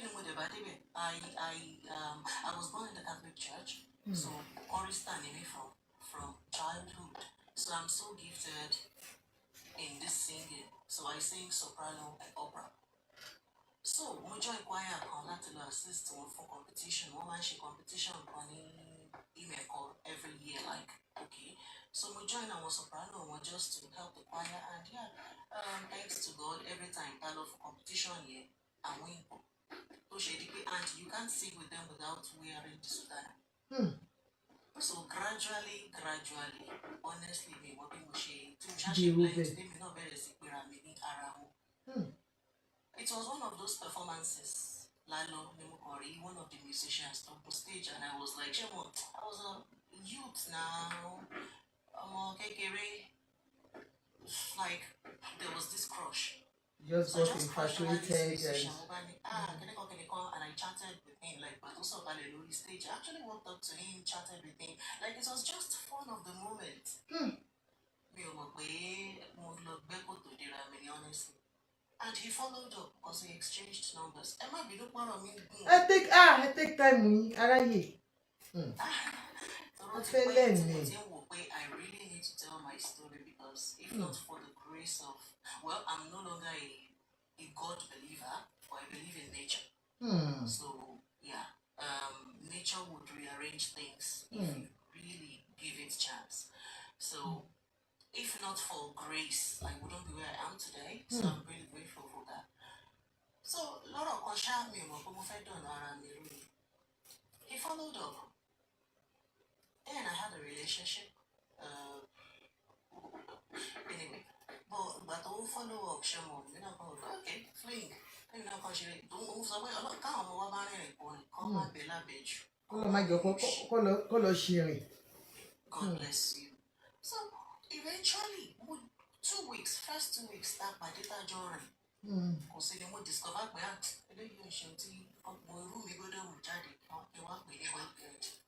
So yeah, I need to back out of this relationship as quickly as possible.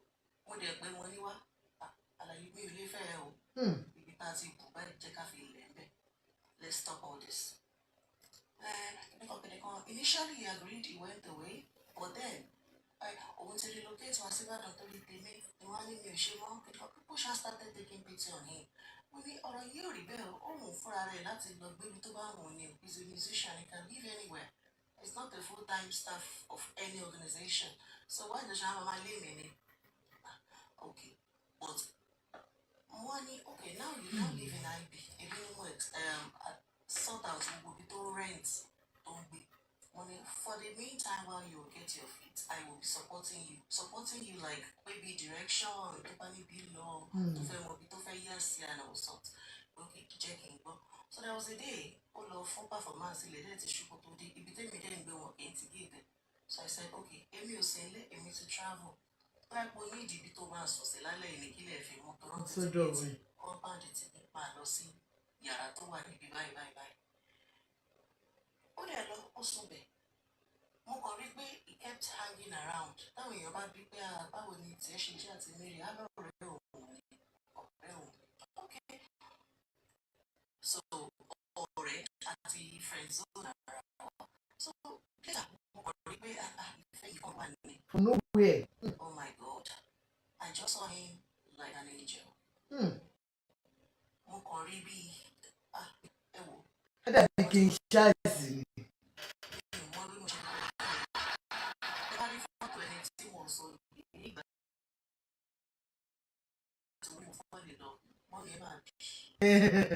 Ó máa dàbí kí n ṣáàzì lójú yìí. Á dàbí Obama. Mo fún ara mi ni mo kó ara mi mo lọ ṣe skin care fún mo ra some products kódà mo lọ ṣe shopping pé àwọn aṣọ tó wọ yìí ò dábò ìfìtẹ ẹ performer ó yẹ kó go stage for look cute oh my goodness kí ni mi ò ṣe tán ọ̀gbẹ́ni mi bá bẹ̀rẹ̀ sí fine tó tọ́ o wọ́n bẹ̀rẹ̀ sí fine however the relationship just filled with struggles. Salary ní báyìí máa ti fi dáná tán. Pé ara ẹ̀ka nígbà tí ìgbé ẹ̀rọ tán ó ti ní baby mama kan lẹ́kọ̀ọ́.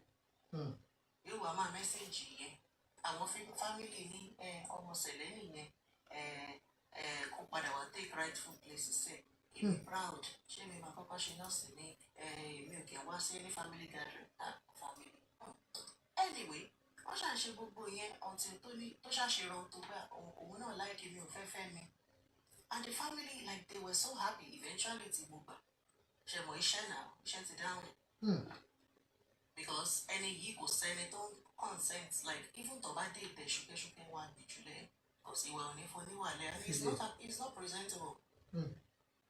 So well, you were all over him, you fell in love like mad. Oh, head over heels, mommy. You can't imagine. Ìgbà tí mo máa introduce ẹ̀ nílé kan, wọ́n kàn mú lọ bá grandma mi torí mo mọ̀ pé àwọn parents mi ò ní gbà. Wọ́n kàn mú lọ bá grandma mo ní grandma ẹ wò mo ń mú bọ̀ nílé o. Apologies to àwọn tó bá jẹ́ àfihàn bàbá ẹni tó ní àfihàn nínú ẹbí ẹ̀. Báyìí bàbá ìlú ṣe rí o. Àṣé àwọn kútú ni wọ́n. Ìfẹ́ ẹ̀ máa pọ̀.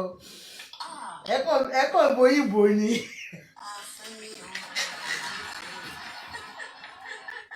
Letí wá in love pẹ̀lú bí wèrè. Kí n ṣáà. Wọ́n mi ìrìn jókòó, wọ́n káńsẹ̀ ni wọ́n ṣùgbọ́n pé bàbá tiẹ̀ náà ó pupa gan-an, ó pupa bí òyìnbó. Ó ṣe dédé àwọn náà bàbá mi kóṣẹ́ sí mọ́ ìmì lórí igbó. Ẹ̀yin náà lọ́kọ̀ ṣá, gbogbo ẹbí bá ní ó tiẹ̀ máa mú bọ̀ ní oṣù àfẹ́ lọ́kọ̀. Ó máa mú wọlé tó bá ti tẹ̀ lọ́rùn. Kójúmátì. Ìyàwó àbí. Láfi ṣe gbogbo wedding preparation mo tún ṣe wo sí lápò. Kábíyèsí. Èmi mo tún fọwọ́ sí envelope tán fi ṣe wọ́n wọlé mo dáwọ́ rí ìwọ̀n gbogbo. Ilé tó sọ dáwọ́ rí. Bàbá ṣe ìyàwó tán kí nìyẹn ti ń ká díẹ̀díẹ̀. Ó ti ń fẹ́ máa ká. Mo kàn rí pé every little thing báyìí a máa jà. Ẹ máa kanra mọ́. Ìjà burúkú tó jẹ́ pé I will be so aggressive and. Àwọn ará ṣọ́ọ̀ṣì wọn yẹn ṣàbẹ̀rẹ̀ sí dá sí pé kí ló ṣẹlẹ̀ fún mi. Bí bèbí sí. Ẹ má bínú ìjọ.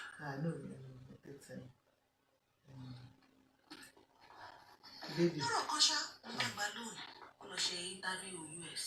Wọ́n ṣàfọ̀ níbi àwọn kan jọ ṣe together wọ́n dènà ìwà pé bàtà máa ṣe ẹlẹ́ẹ̀kejì mo ti lóyún Nicholas as a loan. Single guy. We are married guy because I was pregnant. One day for nígbà yẹn. A week to him leaving Nigeria. Mo lose oyún yẹn ṣá at 24 weeks. So ó wá lọ. Ó lọ USA. 2 weeks after arrival, ló bá pè mí pé ẹ̀wọ̀n wálé mọ́ ọtí níbí o. Òun awóbìnrin ni o. Bí mi bá mọ̀ pé mo nífẹ̀ẹ́ òun àfi kí n support idea yìí later. Mo ní ìgbéyàwó tá a ṣe bẹ̀rẹ̀ ní oṣù kelo. Honestly, we got married in October. I left Nigeria in May. Uncle Lumini, I was just like a stepping stone. Okay, go back to Eloni. Eventually, thank goodness, Kuro, I was so depressed. I was running mad. Shemo, Mbati, Otifo, Kungwayo, Sonoto. Wọ́n ti jáyàn lé. Mo ní mo fi sọ pé ọ̀rọ̀ Tọ́pẹ́. Mo lè relate. Olùṣọ́ ti fògùn wá sọ́nà. Ó wá rí pé kò tẹ́ lọ́rùn mọ́. Ó wá jájú lé. Things are not done that way. Ìgbà tó di pé mò ń break down lọ. Church tí mo kọ́kọ́ join yẹn tí mo sọ pé mo ti bá wọn ṣàkọrin. Olùṣọ́ ọbẹ̀ náà ló padà gbà mí lẹ̀. Làwọn náà bá kóṣẹ́ bolẹ̀ lọ́tún lọ́sì. Àti ìtúsílẹ̀ o àti ìyípadà o àti kìnìkan wọ́n ní ọgbẹ́ àkàbà sókè ṣáṣá náà gbẹ́wẹ̀ ọ̀rọ̀ Yorùbá fine so olùṣọ́ yẹn náà olùṣọ́ ti church tí mo lọ ló padà wà tún ṣe ẹ̀ṣẹ́ náà wà tún ṣiṣẹ́ wọn tán fi tù. So nígbà tó olùṣọ́ náà kò fẹ́ ṣe sílẹ̀ kò ṣe kúkú ọ̀dù after all it wasn't natural. Because ọ̀rẹ́ ẹ̀ tún sọ pé ṣó natural kí ọmọ ní òun kọ́kọ́ òun lójú àlá ọkọ mi tí bá dijú bá ọkọ mi ni máa ń rí o ọkọ mi o. Ọjà bẹ́ẹ̀ mi mọ ibi tí mò ń lọ sí ibi òjìbù mi. So natural love ò lè jẹ́ ká máa rí ọkọ mi o. No, ó máa wà excessive. Ó máa wà excessive. People around you will notice. Èmi ò tí ẹ̀ gbé ọ̀ka kún kankan ǹtí o lẹ́yìn tó ti lọ US yẹn tán ti gbogbo iṣu yẹn ṣáà ti ń dé níbo àwọn níbo olùtajọ́ ń gbé mo ṣáà rí picture wedding mi bẹ́ẹ̀ mo ṣáà fọwọ́ ra picture yẹn lójú ni mo ṣe that's my wedding picture. Àǹtí Mary ọkọ yín dà. láti bọ̀ ògùn gbà mọ́lẹ̀ mo ní rèéli ọ̀sẹ̀ tó lè ṣògùn sí mi wọ́n ní òkè tó bá ti sọ kalẹ̀ láti rí òkè yẹn wà jẹ́ ká gbọ́. Honestly anyway that about that. Because me ò fẹ́ sọ kọjá bẹ́ẹ̀. I understand. Lọ́rọ̀ kan ṣá àwọn tí wọ́n dé náà ni wọ́n padà tú. Pàtó olùṣọ́ náà kó wọn ò ní fi ṣe nǹkan kan mọ́ ọ tó rí pé ìwàkiwà bébì yìí ò kò lè kò lè jẹ́ kókó bẹ́ẹ̀ ni ó ti sú ẹ.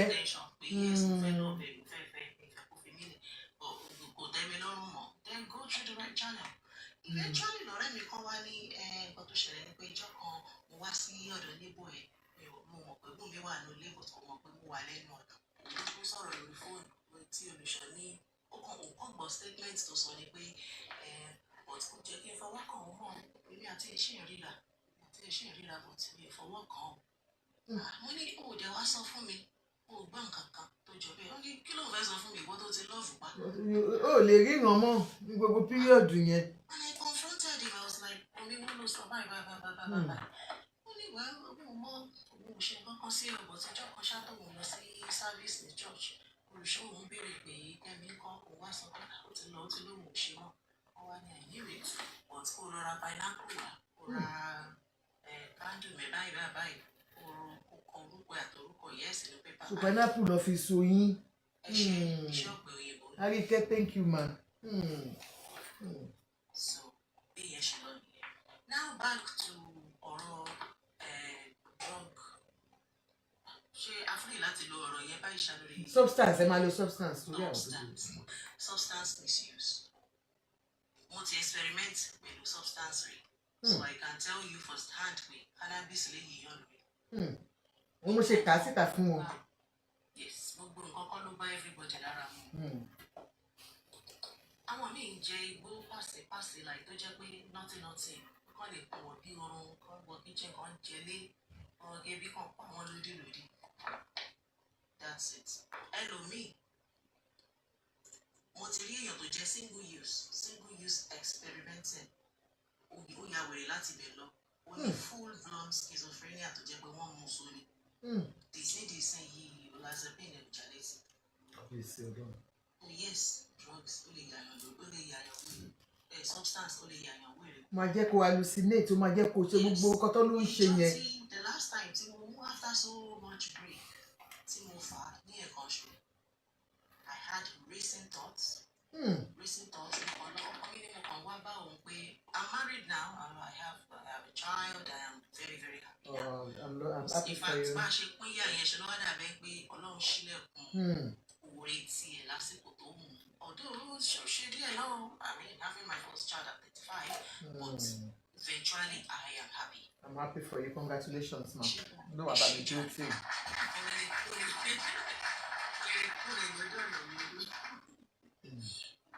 Anyway, so yeah, tí mo ṣe fà tán mo kàn lọ bá ọkọ mi pàdé mo wá bá wọn wá ní adẹ̀ládàá ní olè pé mo wá bá wọn ní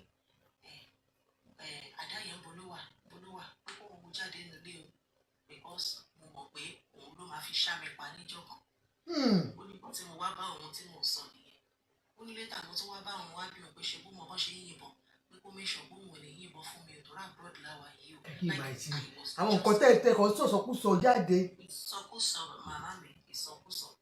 Ibi tí mo lie down sí lẹ́gbẹ̀ẹ́ ọmọ mi lẹ́gbẹ̀ẹ́ bébì mi bẹ́ẹ̀ mo ń jí lẹ́rẹ̀wá mo ń ka bírèdẹ̀ títí ilẹ̀ fi mọ́ ni. Imagine. Mo wá like ó ní tóun bá bí mi question kan máa wá bẹ̀rẹ̀ sí ní analyse bí gbọ̀dọ̀ yẹn wà ní chemistry lab ní ṣùgbọ́n wọ́n molecular of clinical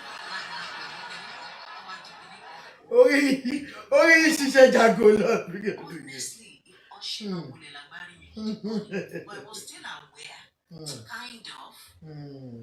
kind of but definitely network ìjápọ̀ lágbárí mi definitely. Eventually peak in my system other wallet in my system I was over it but some people don't get so lucky. Àti pé a lot of people they accumulate over time. I have a friend he's also a musician ọmọ Benin ó believe pé igbó ń ṣe kankan fún òun like Kanawa don dey smoke for since when I be 19 years old he's 40 years now but ẹ bá ń bá sọ̀rọ̀ tèmi àti ẹ bá ń sọ̀rọ̀ mo mọ̀ pé ẹni yìí kọ́tà tó jáde because láì lo nǹkan kan ó máa fly between topics light of ideas yẹn ti pọ̀ jù ó ti pọ̀ jù ṣé pé màá tún ní láti wà padà calm down bíbá nǹkan tá à ń sọ ni àyè ẹ̀ṣẹ̀ bóun sọ fún mi pé rárá èsì tó fi kọ́ nìyẹn halfway lèsì tó fi ó ti bọ́ sórí another topic. And then he's been on it since he was 19 years old and he's 40 now. Ó ojoojúmọ́ dẹ̀ lélẹ́yìí ìgbà àràárọ̀ ni àgbà láàárọ̀ àdẹ́gbà lálẹ́ so gbogbo ọ̀rọ̀ kí n má yá kúrò lórí tọ́pìkì jù olóò mo ti yà lọ náà No, we thank God. track ọ̀rọ̀ Tọ́pẹ́ àràárọ̀ bọ́ǹbù lọ́wọ́ ni o substance abuse lẹ́gbẹ̀ẹ́ kan schizophrenia was imminent and lára symptoms schizophrenia náà ni reckless spending and in fact gifting mo ní elder sister tó ní àbísẹ́wìn but schizophrenia ló ní because téèyàn bá ní àbísẹ́wìn oríṣiríṣi of this psychiatric illness ló máa bá ní ẹlòmíì severe depression ní títí ẹlòmíì bipolar àti ẹlòmíì full bronchitis tó máa hallucinate ó máa ní delusion a máa fi gbóhùn ju bóhùn ṣe wà lọ a máa rí nǹkan tí ó sì bí a máa gbóhùn tí wọ́n sọ lára symptom àǹtí mi yìí is gifting táǹtì bá ti gba owó báyìí ó máa lọ sọ́jà á lọ ra gbogbo ohun tó nídìí àti tí ò nídìí adéwálé ayé oríkè yìí lọ́láṣọlá ìkèké yóò yà wọ́n máa mú lọ. orí gáùn tí mo ṣe ra inú orí kó fàìn olóògùn náà tó tí wọ́n bá fi lè sọ pé ó lè fàìn ó ní àwọn òpó máa láìkè máa mú lọ wọ́n ṣe máa gift gbogbo nǹkan tán nìyẹn so she could have actually voluntarily given money to this man because she was in love. You know, so every girl knows she got it.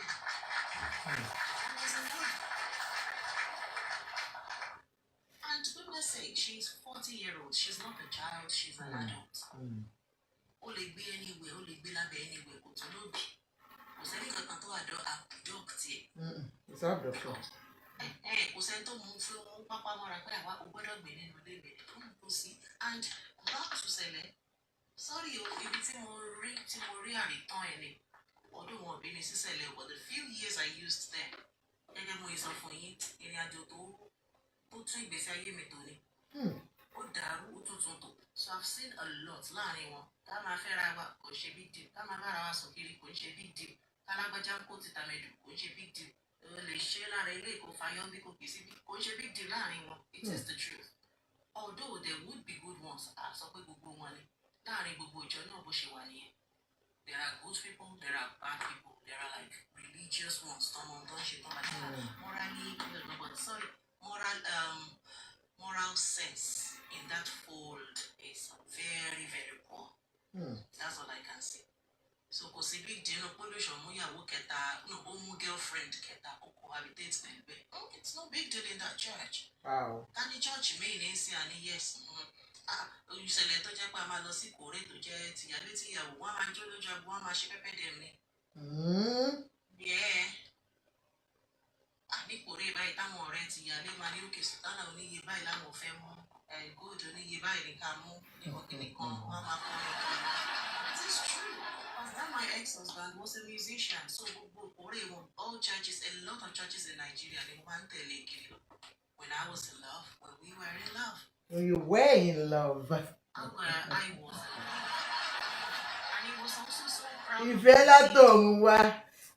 Ìyàwó òyìnbó. Proud of me then. Fine girl. Ìyàwó òyìnbó.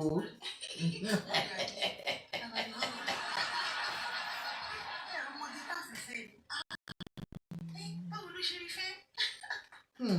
Ògùn ló dáhùn ẹ̀. Anyway. Thank you. Thank you. Thanks for sharing your story.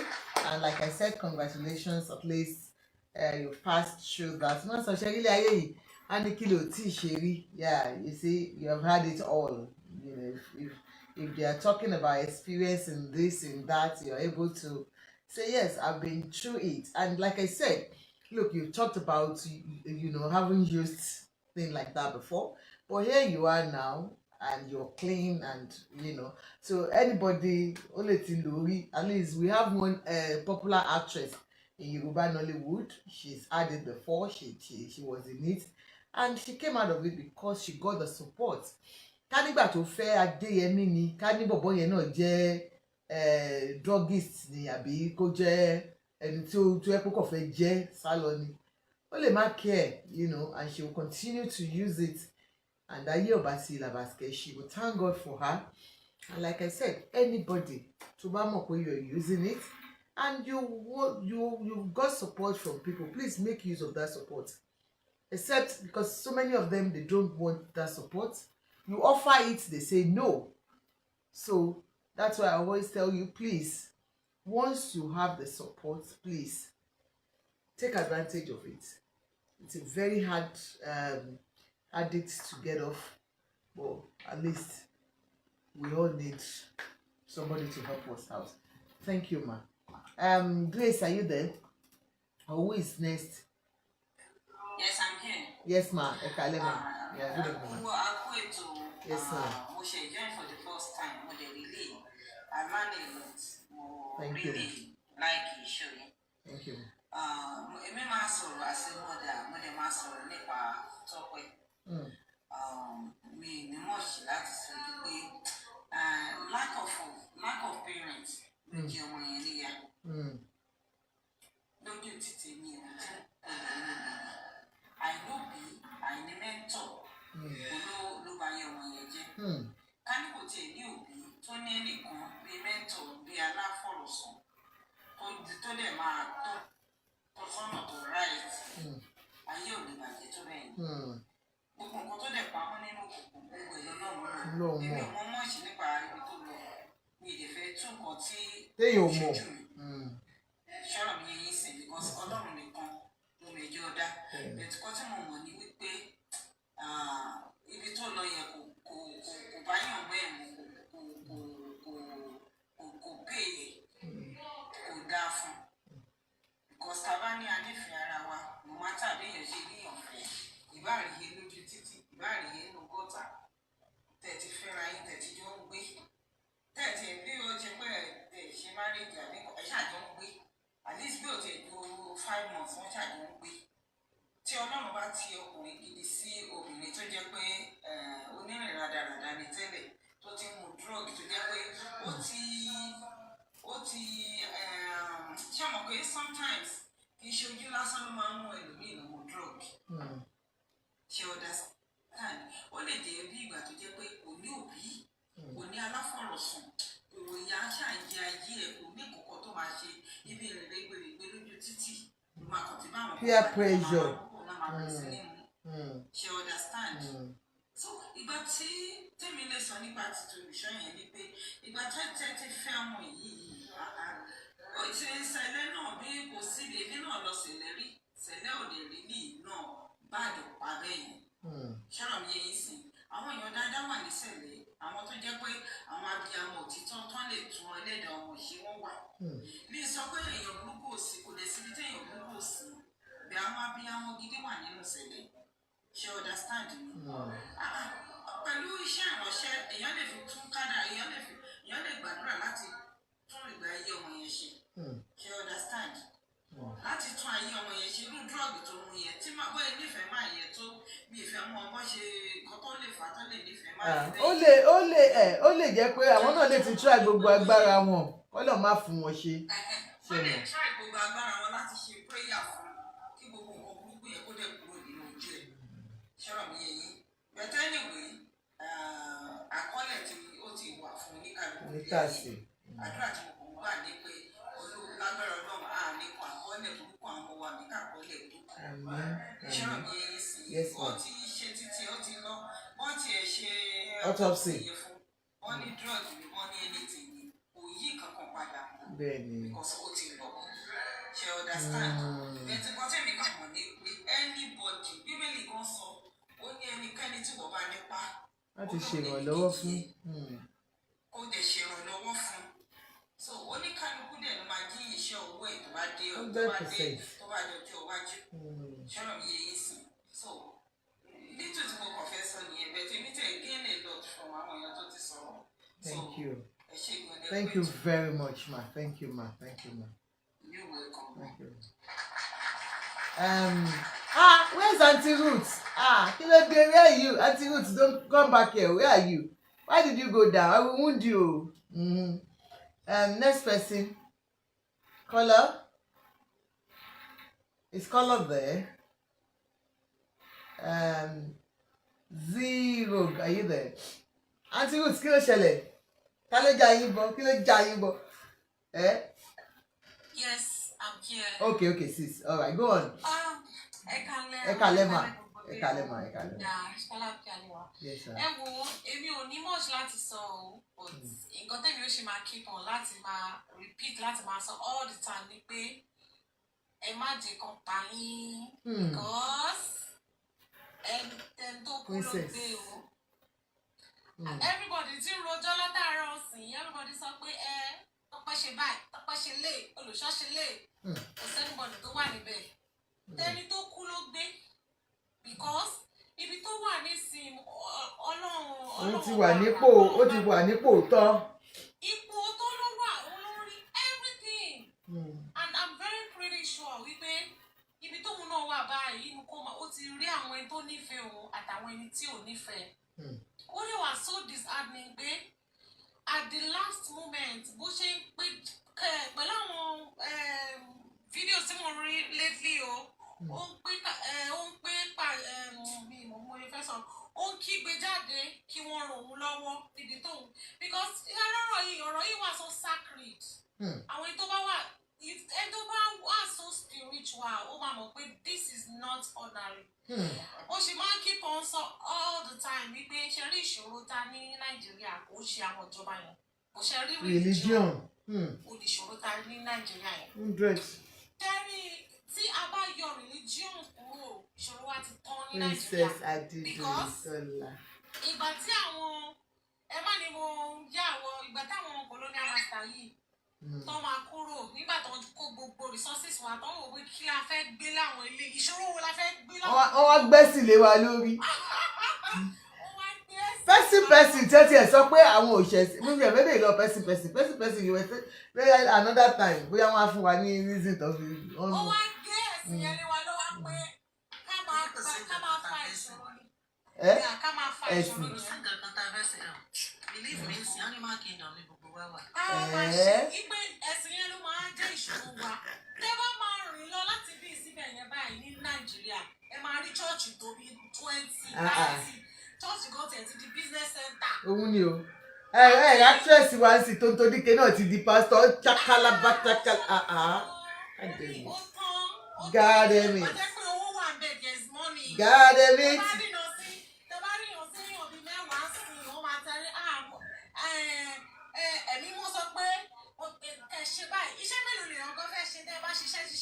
Iṣẹ́ òótọ́ níbi oníṣẹ́ kí ló dé? Yes. Tábàdé ní ká wo ìṣòro bèbí yìí. Ìtó pọ̀ jù níbẹ̀. Cherry tábàdé ẹ má jẹ́ ká dájọ́ mi ò sí mẹ́gbà tó ń fẹ́ Olùṣọ́ o. Sẹ́nibọ̀dì tó dẹ̀ wà tó wà ní àárín wọn Ọlọ́run nìkan ló mọ àárín àwọn méjèèjì. Bẹ́ẹ̀ni. They understand nǹkan tí mo mean. But gbogbo ìgbà tí ó yẹ kó lọ ṣe after care nípa ní ìgbà tó fi ní cancer yẹn tó overcome cancer yẹn. Pẹ̀lú àwọn fídíò tí mo rí o tó ń sọ̀rọ̀ time tó yẹ kó lọ fún after care mo wà pretty sure mi ò síbẹ̀ o mo wà pretty sure wípé wọ́n máa sọ fún pé wípé Ọlọ́run ọ̀ṣọ́fà máa ń wẹ̀ sọ. Yes wípé àdúrà ló máa jẹ́ after care tí bèbí yẹn gan ṣe máa sọ pé ẹ wo tó ṣe máa sọ fún ìná èyí tó irú èmi mo ti lọ àwọn sẹ̀lẹ́sẹ̀lẹ́ ó tẹ̀ ti pọ̀ jù èwo ni mi lọ́bẹ̀ CAC gbogbo ẹ̀ ló ti wọ́n máa bá yín kó tó jẹ́ pé ẹ̀yin náà máa believe pé yes ìṣòro yìí ó ṣe medical mọ́ spiritual ni ṣé you understand ọ̀ṣẹ́ rí ẹni tó kú ló gbé àánú mi ó kàn dùn mí fún bèbí Tọ́pẹ́ tó yẹ pé kò tètè já rẹ̀ àbẹ̀bí ìyá ọmọ gbòòrò ni normal àkókò sẹ́ni táyé ò lè mú ọlọ́ má jẹ́ káyé mú wa ni. Bí mo gbà tí mo wo bèbí yẹn from head to toe mo máa ń wo àwọn videos ẹ̀ náà but mo wá wo body ẹ̀ mo wò sí ẹni tó ló ń fẹ́ psychologically ẹ kàn judge ẹ kàn wò pé ewu ilé ìṣẹ̀lẹ̀ ṣó ó máa jà ṣó ó wọra wọn kò wọra wọn náà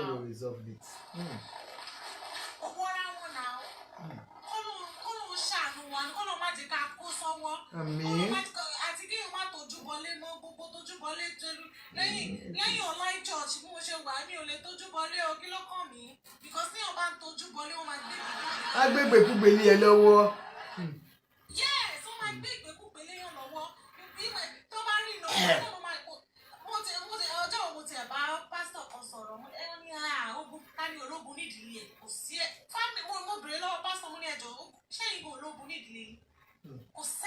anybody tó náà dá ilé ayé tí kò ní battle. It is the universe. You have to overcome it. Challenge. You have to overcome it. But tó bá wò pé ẹ fẹ́ ṣe 1+1+2 láti ṣe fún kí ló dé. Ìgbẹ́ náà ló máa ní pé ẹ lọ wo ilé. Àwọn èyí tí ò ní bá kádàrá èèyàn gbogbo tí ò máa lọ tún lọ gbógun mọ́gun. You know? Ipò tó wà ipò ìmọ́lẹ̀ ló wà báyìí, òun ló rí náà rí everything. Pásítọ̀ tó dẹ̀ sọ wípé òun náà tó ipò òun ló ṣe ọ. Kó má kú mọ́. Àkóṣíwájú Ọlọ́run kọ́ lọ ṣèdájọ́. Because Ọlọ́run bá lọ́ba tó lè ṣèdájọ́ everything. Gbogbo tó yẹ sọ wípé ìpè bèbí yẹn fa ìpè bóyá igbó ló fọ ibi ò support gbogbo èèyàn kan fa gbó or something. Tó bá fa gbó ṣé igbó náà ló máa jẹ́ kó fàfà tó máa jẹ́ kó bẹ̀rẹ̀ sí ṣe nǹkan tó yẹ kó ṣe. No, igbó ń fà ẹ má jẹ́ ká discourage ká mislead àwọn èèyàn. Igbó ń fà, I've read it out here. Yes, excessive intake of any substance can, have make you have psychosis episodes, can have mental health issues. No matter, you can be active. Go matter, auntie. Go matter. Go matter. Go matter.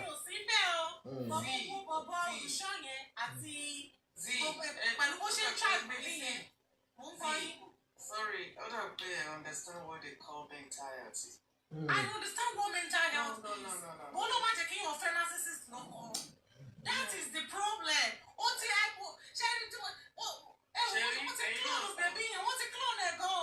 To the extent that she was also at the higher stage of depression. No, kò ṣó ti ṣe ó ti mú kó tó lọ síbẹ̀. Ìgbà tó wá mú kò ṣe máa ṣe wèrè kó tó ṣe pé ìgbà tó wá mú kò ṣe wèrè. Ṣé torí pé ẹ̀ lórí fíìmù mọ́ tó a máa exhibit behind closed doors náà. Gbogbo àwọn tó ṣe ń búlì ẹ̀yẹn náà kọ́ ṣé kò tó kó wọ depression. Ẹ jẹ́ kí n sọ kọ̀kọ̀ fún yín. Ṣé mo tó withdrawal symptom náà depression máa ń pè mí ṣá? Thank you. Tí ẹ bá wò ìyẹn gbà tó yẹ kó rí gbogbo ẹ̀fẹ́ tó máa jápọ̀ dàgbárí. Ṣé ẹ jẹ́ kí n sọ fún yín bí nǹkan tí mo sọ earlier on ipò mọ́lẹ̀ ló wà báyìí. Òun ló jẹ́ kó pa òun o because ẹni tó kú gbogbo nǹkan tó bá ti ro wọn lẹ́sẹ̀ débi ara ẹ̀ náà ni àdìbíyìn tó jẹ́ kó tètè seek help ní time tó yẹ kó seek help kò ní wà ní position tó yẹ kó wà lórí tọ́ àfi gbogbo ẹ̀ níwájú náà. Ṣé rí ẹni tó bá wọn drug sorry mi ìfẹ́ ẹni tó bá wà into substances wọn kì í lè control ẹ̀ ó máa hard fún wọn because tó bá tẹ̀ tuntun wá addicted to it. It's another problem entirely, big one. Because as a quick machine, most of nǹkan tó máa ṣe nǹkan tó máa irritate yín ni ohun òde nímọ̀. So mo rò pé ìgbà tí àwọn ìwà yẹn náà táwọn ìwà yẹn jẹyọ àwọn family yẹn wọ́n ti ní hatred fún already tẹ́lẹ̀tẹ́lẹ̀. So ìgbà tí ó wá sówó mọ́ ní ọwọ́ ẹ̀. Máa ẹjọ́ máa ṣe ó yẹ kẹ́ máa mention olùṣọ́ tó kó bá sùn tó ń fún lóyún tí kò lè yẹ kó bá sùn fún because she is vulnerable. Oh, she's an adult. She is 40-year-old. She is an adult. Thank you. With full capacity. God bless you. I understand. Ẹ jẹ́ kí n sọ̀rọ̀ fún iṣẹ́ ní Nàìjíríà.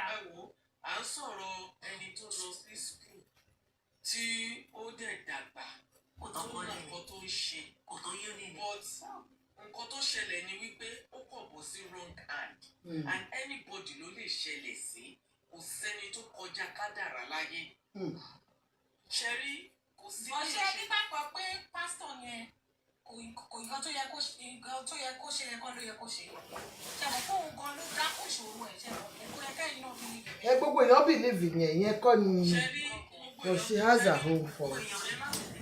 ṣẹ́rí gbogbo èèyàn believe bẹ́ẹ̀ ni bẹ́ẹ̀ dẹ̀ tó kọ́ because ìgbà míì máa ń wà ní ìmọ̀ kankan nínú wọn rí o yàtọ̀ sí pé tí wọ́n sọ. ibo tẹ orí online mo tún ní gbogbo ẹ̀. ṣẹ́rí bí pásítọ̀ yẹn ṣe wà bẹ́ẹ̀ yẹn ìfẹ́ tó wà láàrin wọn àwọn ọmọ ayé ìsìn wọ́n stubborn.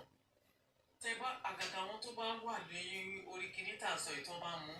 Tẹ́ bá sọ fún wọn pé kọ́ máa mú wọn wá ayé tí wọ́n á blọ́ọ̀kì. Wọ́n máa sá lọ ní ṣèbí kan tó fi sá lọ́dọ̀ àwọn ẹbí ẹ̀ nìyẹn. Wọ́n kí ló wá ṣé kíní yẹn náà ló máa jẹ́ pé òun jẹ́ kó lọ ṣe àtàkì ẹ̀ fún nígbà tó fi ṣé kíní yẹn ló máa kọ́ wá owó tó wà fi lò nǹkan tó lọ síbì kan. Ṣàmì pé ọjọ́ tí wèrè bá mọ rẹ̀ ní wèrè ìjọ yẹn ló sàn. Bẹ́ẹ̀ni. Ọjọ́ tẹ́ni tó bá mọ̀ pé ohun tó ń mú yìí kò dáa fóun ìjọ náà ló but àwọn ò rí bẹ́ẹ̀ because nicotine yẹn gangan náà fẹ́ get lára wọn. Wọ́n máa ń feel okay tó bá ti mú. Bẹ́ẹ̀ni. Tí wọ́n bá dẹ̀ mú tẹ bá rí àwọn tó bá fi kíní yẹn lẹ̀ tó bá ní withdrawal ẹ wò ó máa dàbẹ́ ni pé wọ́n ti fẹ́ kú ni tó máa gbọ̀ tó máa ké.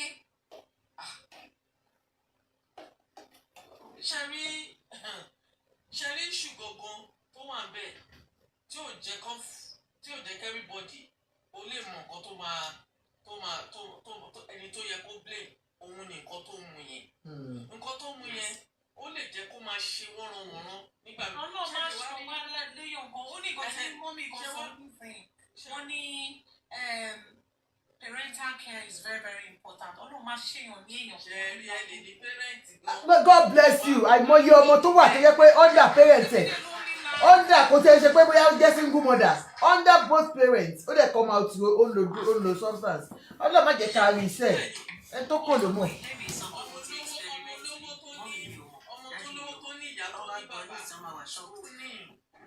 Princess right here. School ni nígbà táwa náà wà ní institution. Peer pressure. It is well. Okay, that was why the mama prophetess didn't take her serious. Like I said, even when I started this analysis, I said something. I said even àwọn ọkọ ẹ̀gbọ́n nígbà tó máa fẹ́ ohun ọkọ lọ́ọ̀fẹ́ kò kò lè sọ pé ó máa take advantage of her. Number one, ó máa pay ẹ̀ pé ẹ máa gbọ́ ó máa pay ẹ̀ pé actress ni celebrity ni even coming to his church ó máa attract àwọn èèyàn so ó lè kọ́kọ́ ní genuine love fún àwọn ẹbí ọkọ náà máa sáré gbà because tálọ́ ò fẹ́ bá celebrity tán but ìgbà tó débẹ̀ tó bá bẹ̀rẹ̀ sí ń wo àwọn ìwà yẹn àwọn ìwà tó yẹ pé ó máa wo tí bá wọn gbé rí ni wọ́n máa rùn ẹlòmíì personal hygiene wọn ó máa wà poor. Shall understand? A lot of things they will self-neglect, they will do everything. So but tó fà á nìyẹn tó di pé wọ́n bẹ̀rẹ̀ sí ń jà. People should try and understand. In as much as yes, we know the Olùṣọ́ kò sí nǹkan tó lè ṣe. Of course, we understand. You understand nǹkan tí mo sọ. Ó lè wo possible kó lo nǹkan fún. I'm not, you know. Ṣé mọ̀? Spiritual church ni so kò wà impossible kò lo nǹkan fún or whatsoever. But you understand, truth be told, tó bá ṣe the autopsy will bring out something, and I'm very sure 100% sure even àwọn ẹbí ẹ̀ tó kọ́kọ́ sọ initially wípé kọ́ máa ṣe autopsy wọ́n ti wù pé wọ́n ò ní jẹ́ kóun lò wọ́n á ní kó get help. Tẹ bá gbọ́ ọ̀rọ̀ táwọn ẹbí yẹn sọ àwọn ẹbí yẹn gan ni wọ́n wá kó ṣe lọ rí bó ṣe bí gbogbo ṣe gba gbogbo treatment so àwọn ẹbí yẹn tó bá dẹ̀ gbọ́dẹ̀ ṣe surgery yẹn tán wọn ní fẹ́ kó tún. Kó máa bẹ̀rẹ̀ sí tún lọ́wọ́ amú kiri tó ń mú yẹn. so wọ́n máa close gangan òun ò dẹ̀ fẹ́ closeness yẹn ó fẹ́ freedom yẹn ó fẹ́ nǹkan tó máa fún láyè tó fi máa lọ mú kiri. àwọn èèyàn wo ni why we should go to that ọ̀dọ̀ hairdresser tó máa lọ sùn lẹ́lẹ̀ ibi tó ti ní enabling environment ni na. àmì ẹ tó kàn ló mọ̀ àmì Jésù àmì.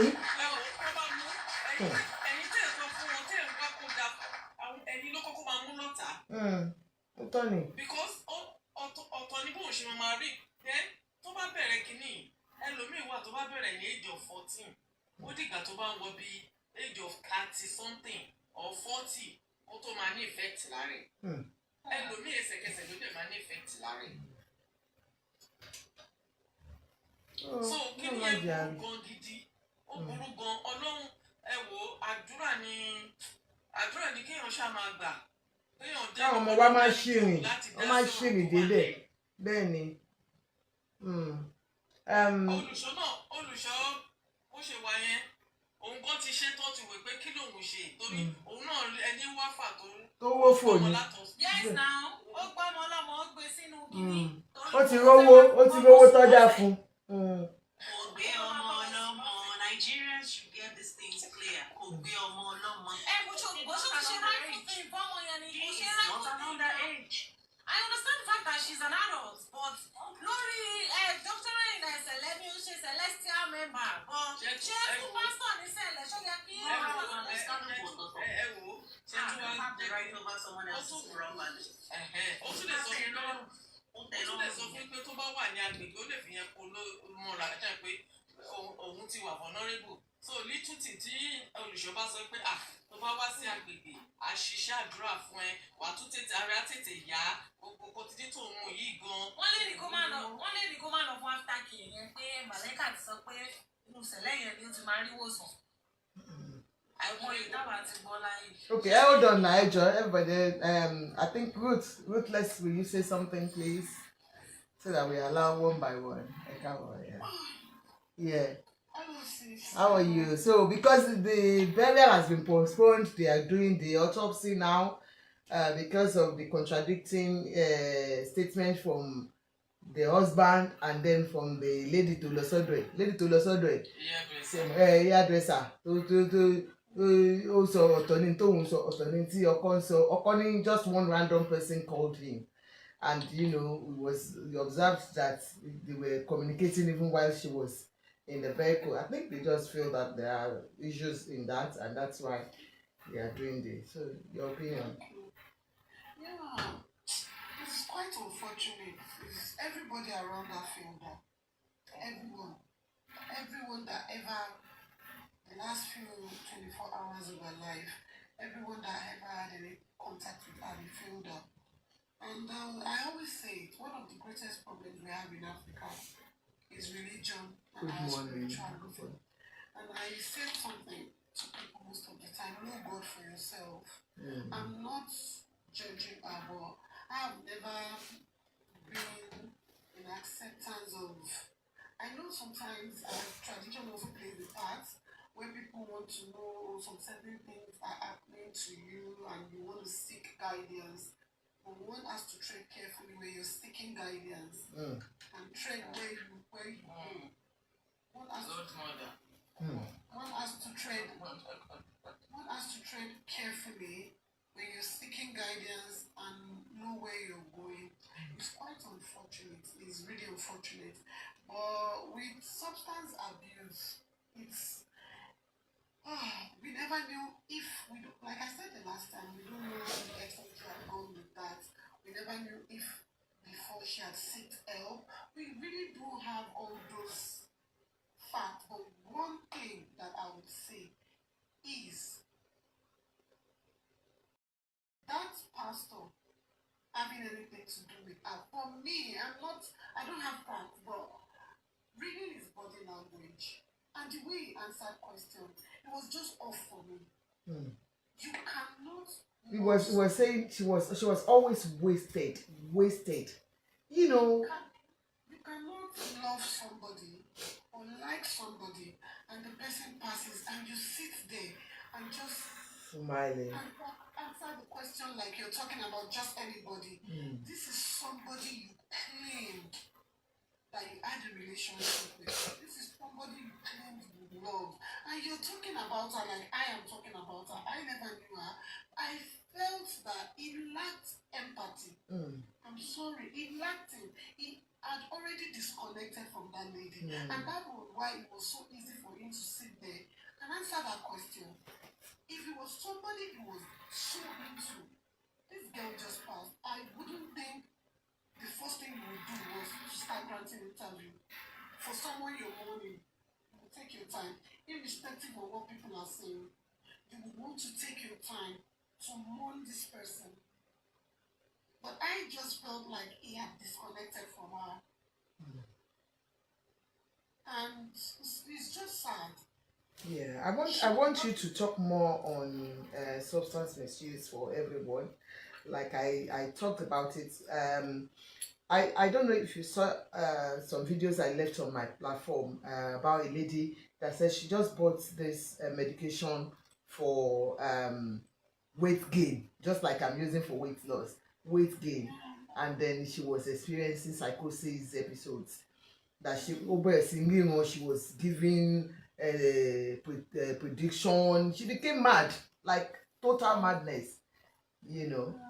So, and I searched on it and I could see that it is not only certain medication can make you go through that, and aside from that, when people are saying it's just cannabis cannot do that much, because I saw a lot of people saying it that she be cannabis last one, she cannabis will my son the. So, which I said, yeah, it can. It can. And our society needs more education on mental health issues and the crisis that comes with mental health. And no, I'm sorry. We need more, mental health and substance abuse. I heard in Lagos right now, it's a pandemic. It is. It's a pandemic, and people are just overlooking it. And in the next 5 years, it would have eaten so deep into the society that you would barely find an household that won't be dealing with substance abuse. When people are strongly involved in substance abuse, it could move to psychosis. And when people are having psychosis episode, they say things, they see things that ordinary people do not see. And our society needs to be educated that when you see signs like that, I'm sorry, the church is not the first place you take people like that. You look for the nearest mental health hospital. They know what to do in situations like that. And because of the society we come from, things like that, we term it as being shameful. And they cover it up, or they keep the person in the house. And when the episode goes down, it always comes back as long as that person is still on that substance. It's not just Indian M. Now people take all sorts. And dealing with mental health in an environment like ours here, they spend so much money dealing with mental health. And I do not see Nigerian government saying mental health issues from substance abuse as something as important that they would want to spend such money on. So I always say to the youth, if you're going into this substance use, know that you are in an environment where mental health is not taken that seriously.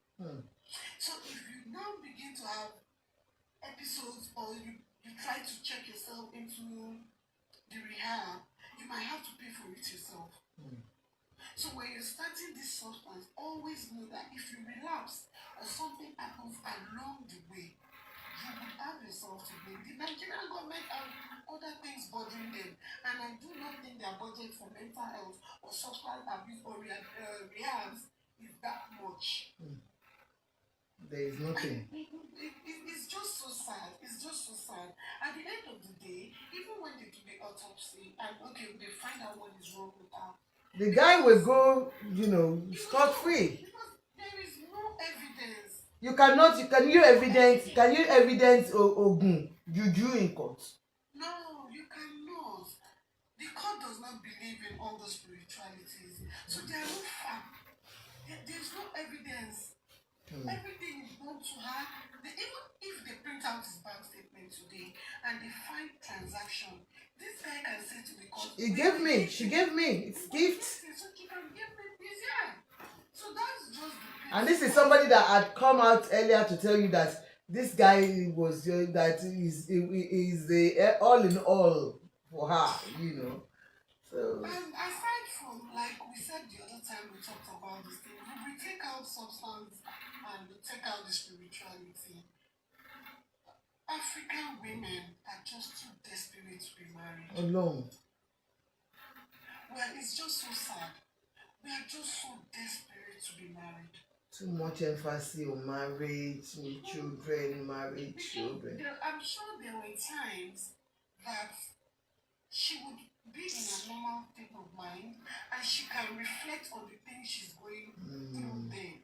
And she knows something inside her would keep saying to her, you're not in the right place. But she would rather stay there because she just wants to be married. You can imagine just living with a partner, and she was already calling him my husband. Yeah. That was just signs of desperation. And most Nigerian women are like that. 80% are like that. And it's just sad. How coming? How do you read me?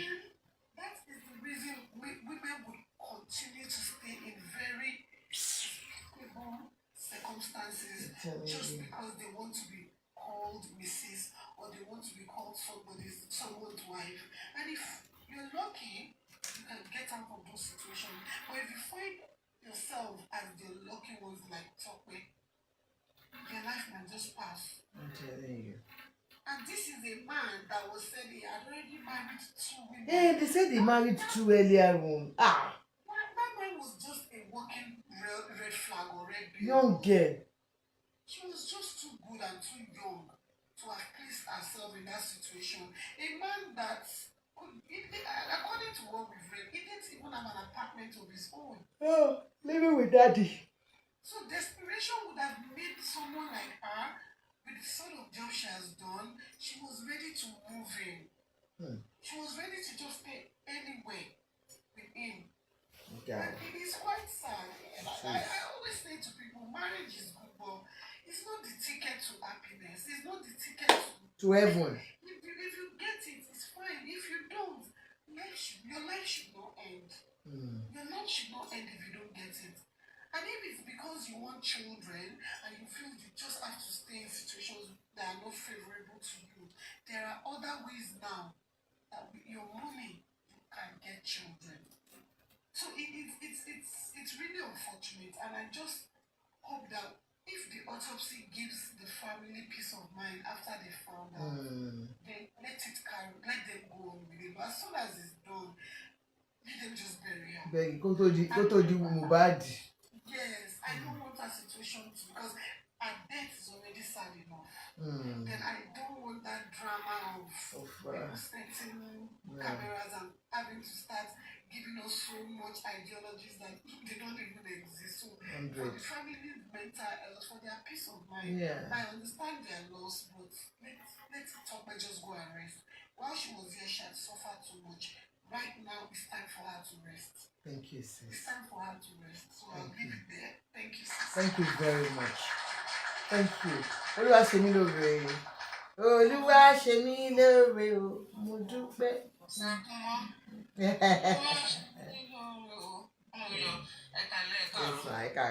Ẹ jọ̀ọ́ kẹ́ tó ṣe kíní ẹ jẹ́ kí sáré polówó. Ẹ jọ̀ọ́ glasses ni mò ń tà o. Please buy glasses from me. Contact me for all your glasses. Prescription frames, party glasses, sunglasses. Please contact me. Just send your DM to me. Check on our pages. You see, we do special order. This is like a special order. Special orders are the ones that we have to do for you. You bring your prescription and I do your glasses for you. So we have special orders with big glasses and all are designers. So please contact me for all your glasses. And don't forget, I've told you I've got Yamak. She sells ready to wear Nigerian dresses, ready to wear party dresses here in the UK, and then she can post it to London, to America, Canada, anywhere. Please contact us. It's on our page. Please, please, please. Yamak is for you. And Yabe Judith sells African food. Contact her. And then for your cream, Melanie pumping like mine, contact Abivida. They are on our page. So please, everything you see on my page, please buy. Thank you. Yeah. Yeah. All right. Yes, sir. Yes, sir. I'm so resting, please. Amen. Thank you so much, Mr. Afford. You did it. Afford no jẹ́ ká ráwọn òótọ́ ọ̀rọ̀. He's really a good man. And I like what she handled. Bẹ́ẹ̀ni. Kò sọ̀rọ̀ sí wọn lẹ́nu. Kò mú assumption. Kò mú ó jẹ́ kó sọ̀rọ̀. Fact. That's why tí mo fi bẹ̀ wọ́n. Gbogbo family Tọ́pẹ́ àti láti ilé bàbá láti ilé don't be any friend to any TikTokers or any social media thing. wọ́n sọ fún wọn kọ́kọ́ gbé kíní síta pé we don't want anybody o. wọ́n má sọ di social media òkun. So he did well but Tọ́pẹ́ àánú ẹ̀ ṣe mí náà torí kò sí ìyá kò sí bàbá but ó ní family àwọn ìyá tó láìkẹ́ àwọn màmá yẹn ọ̀la history láyé yìí o ayé yìí ó wà spiritual.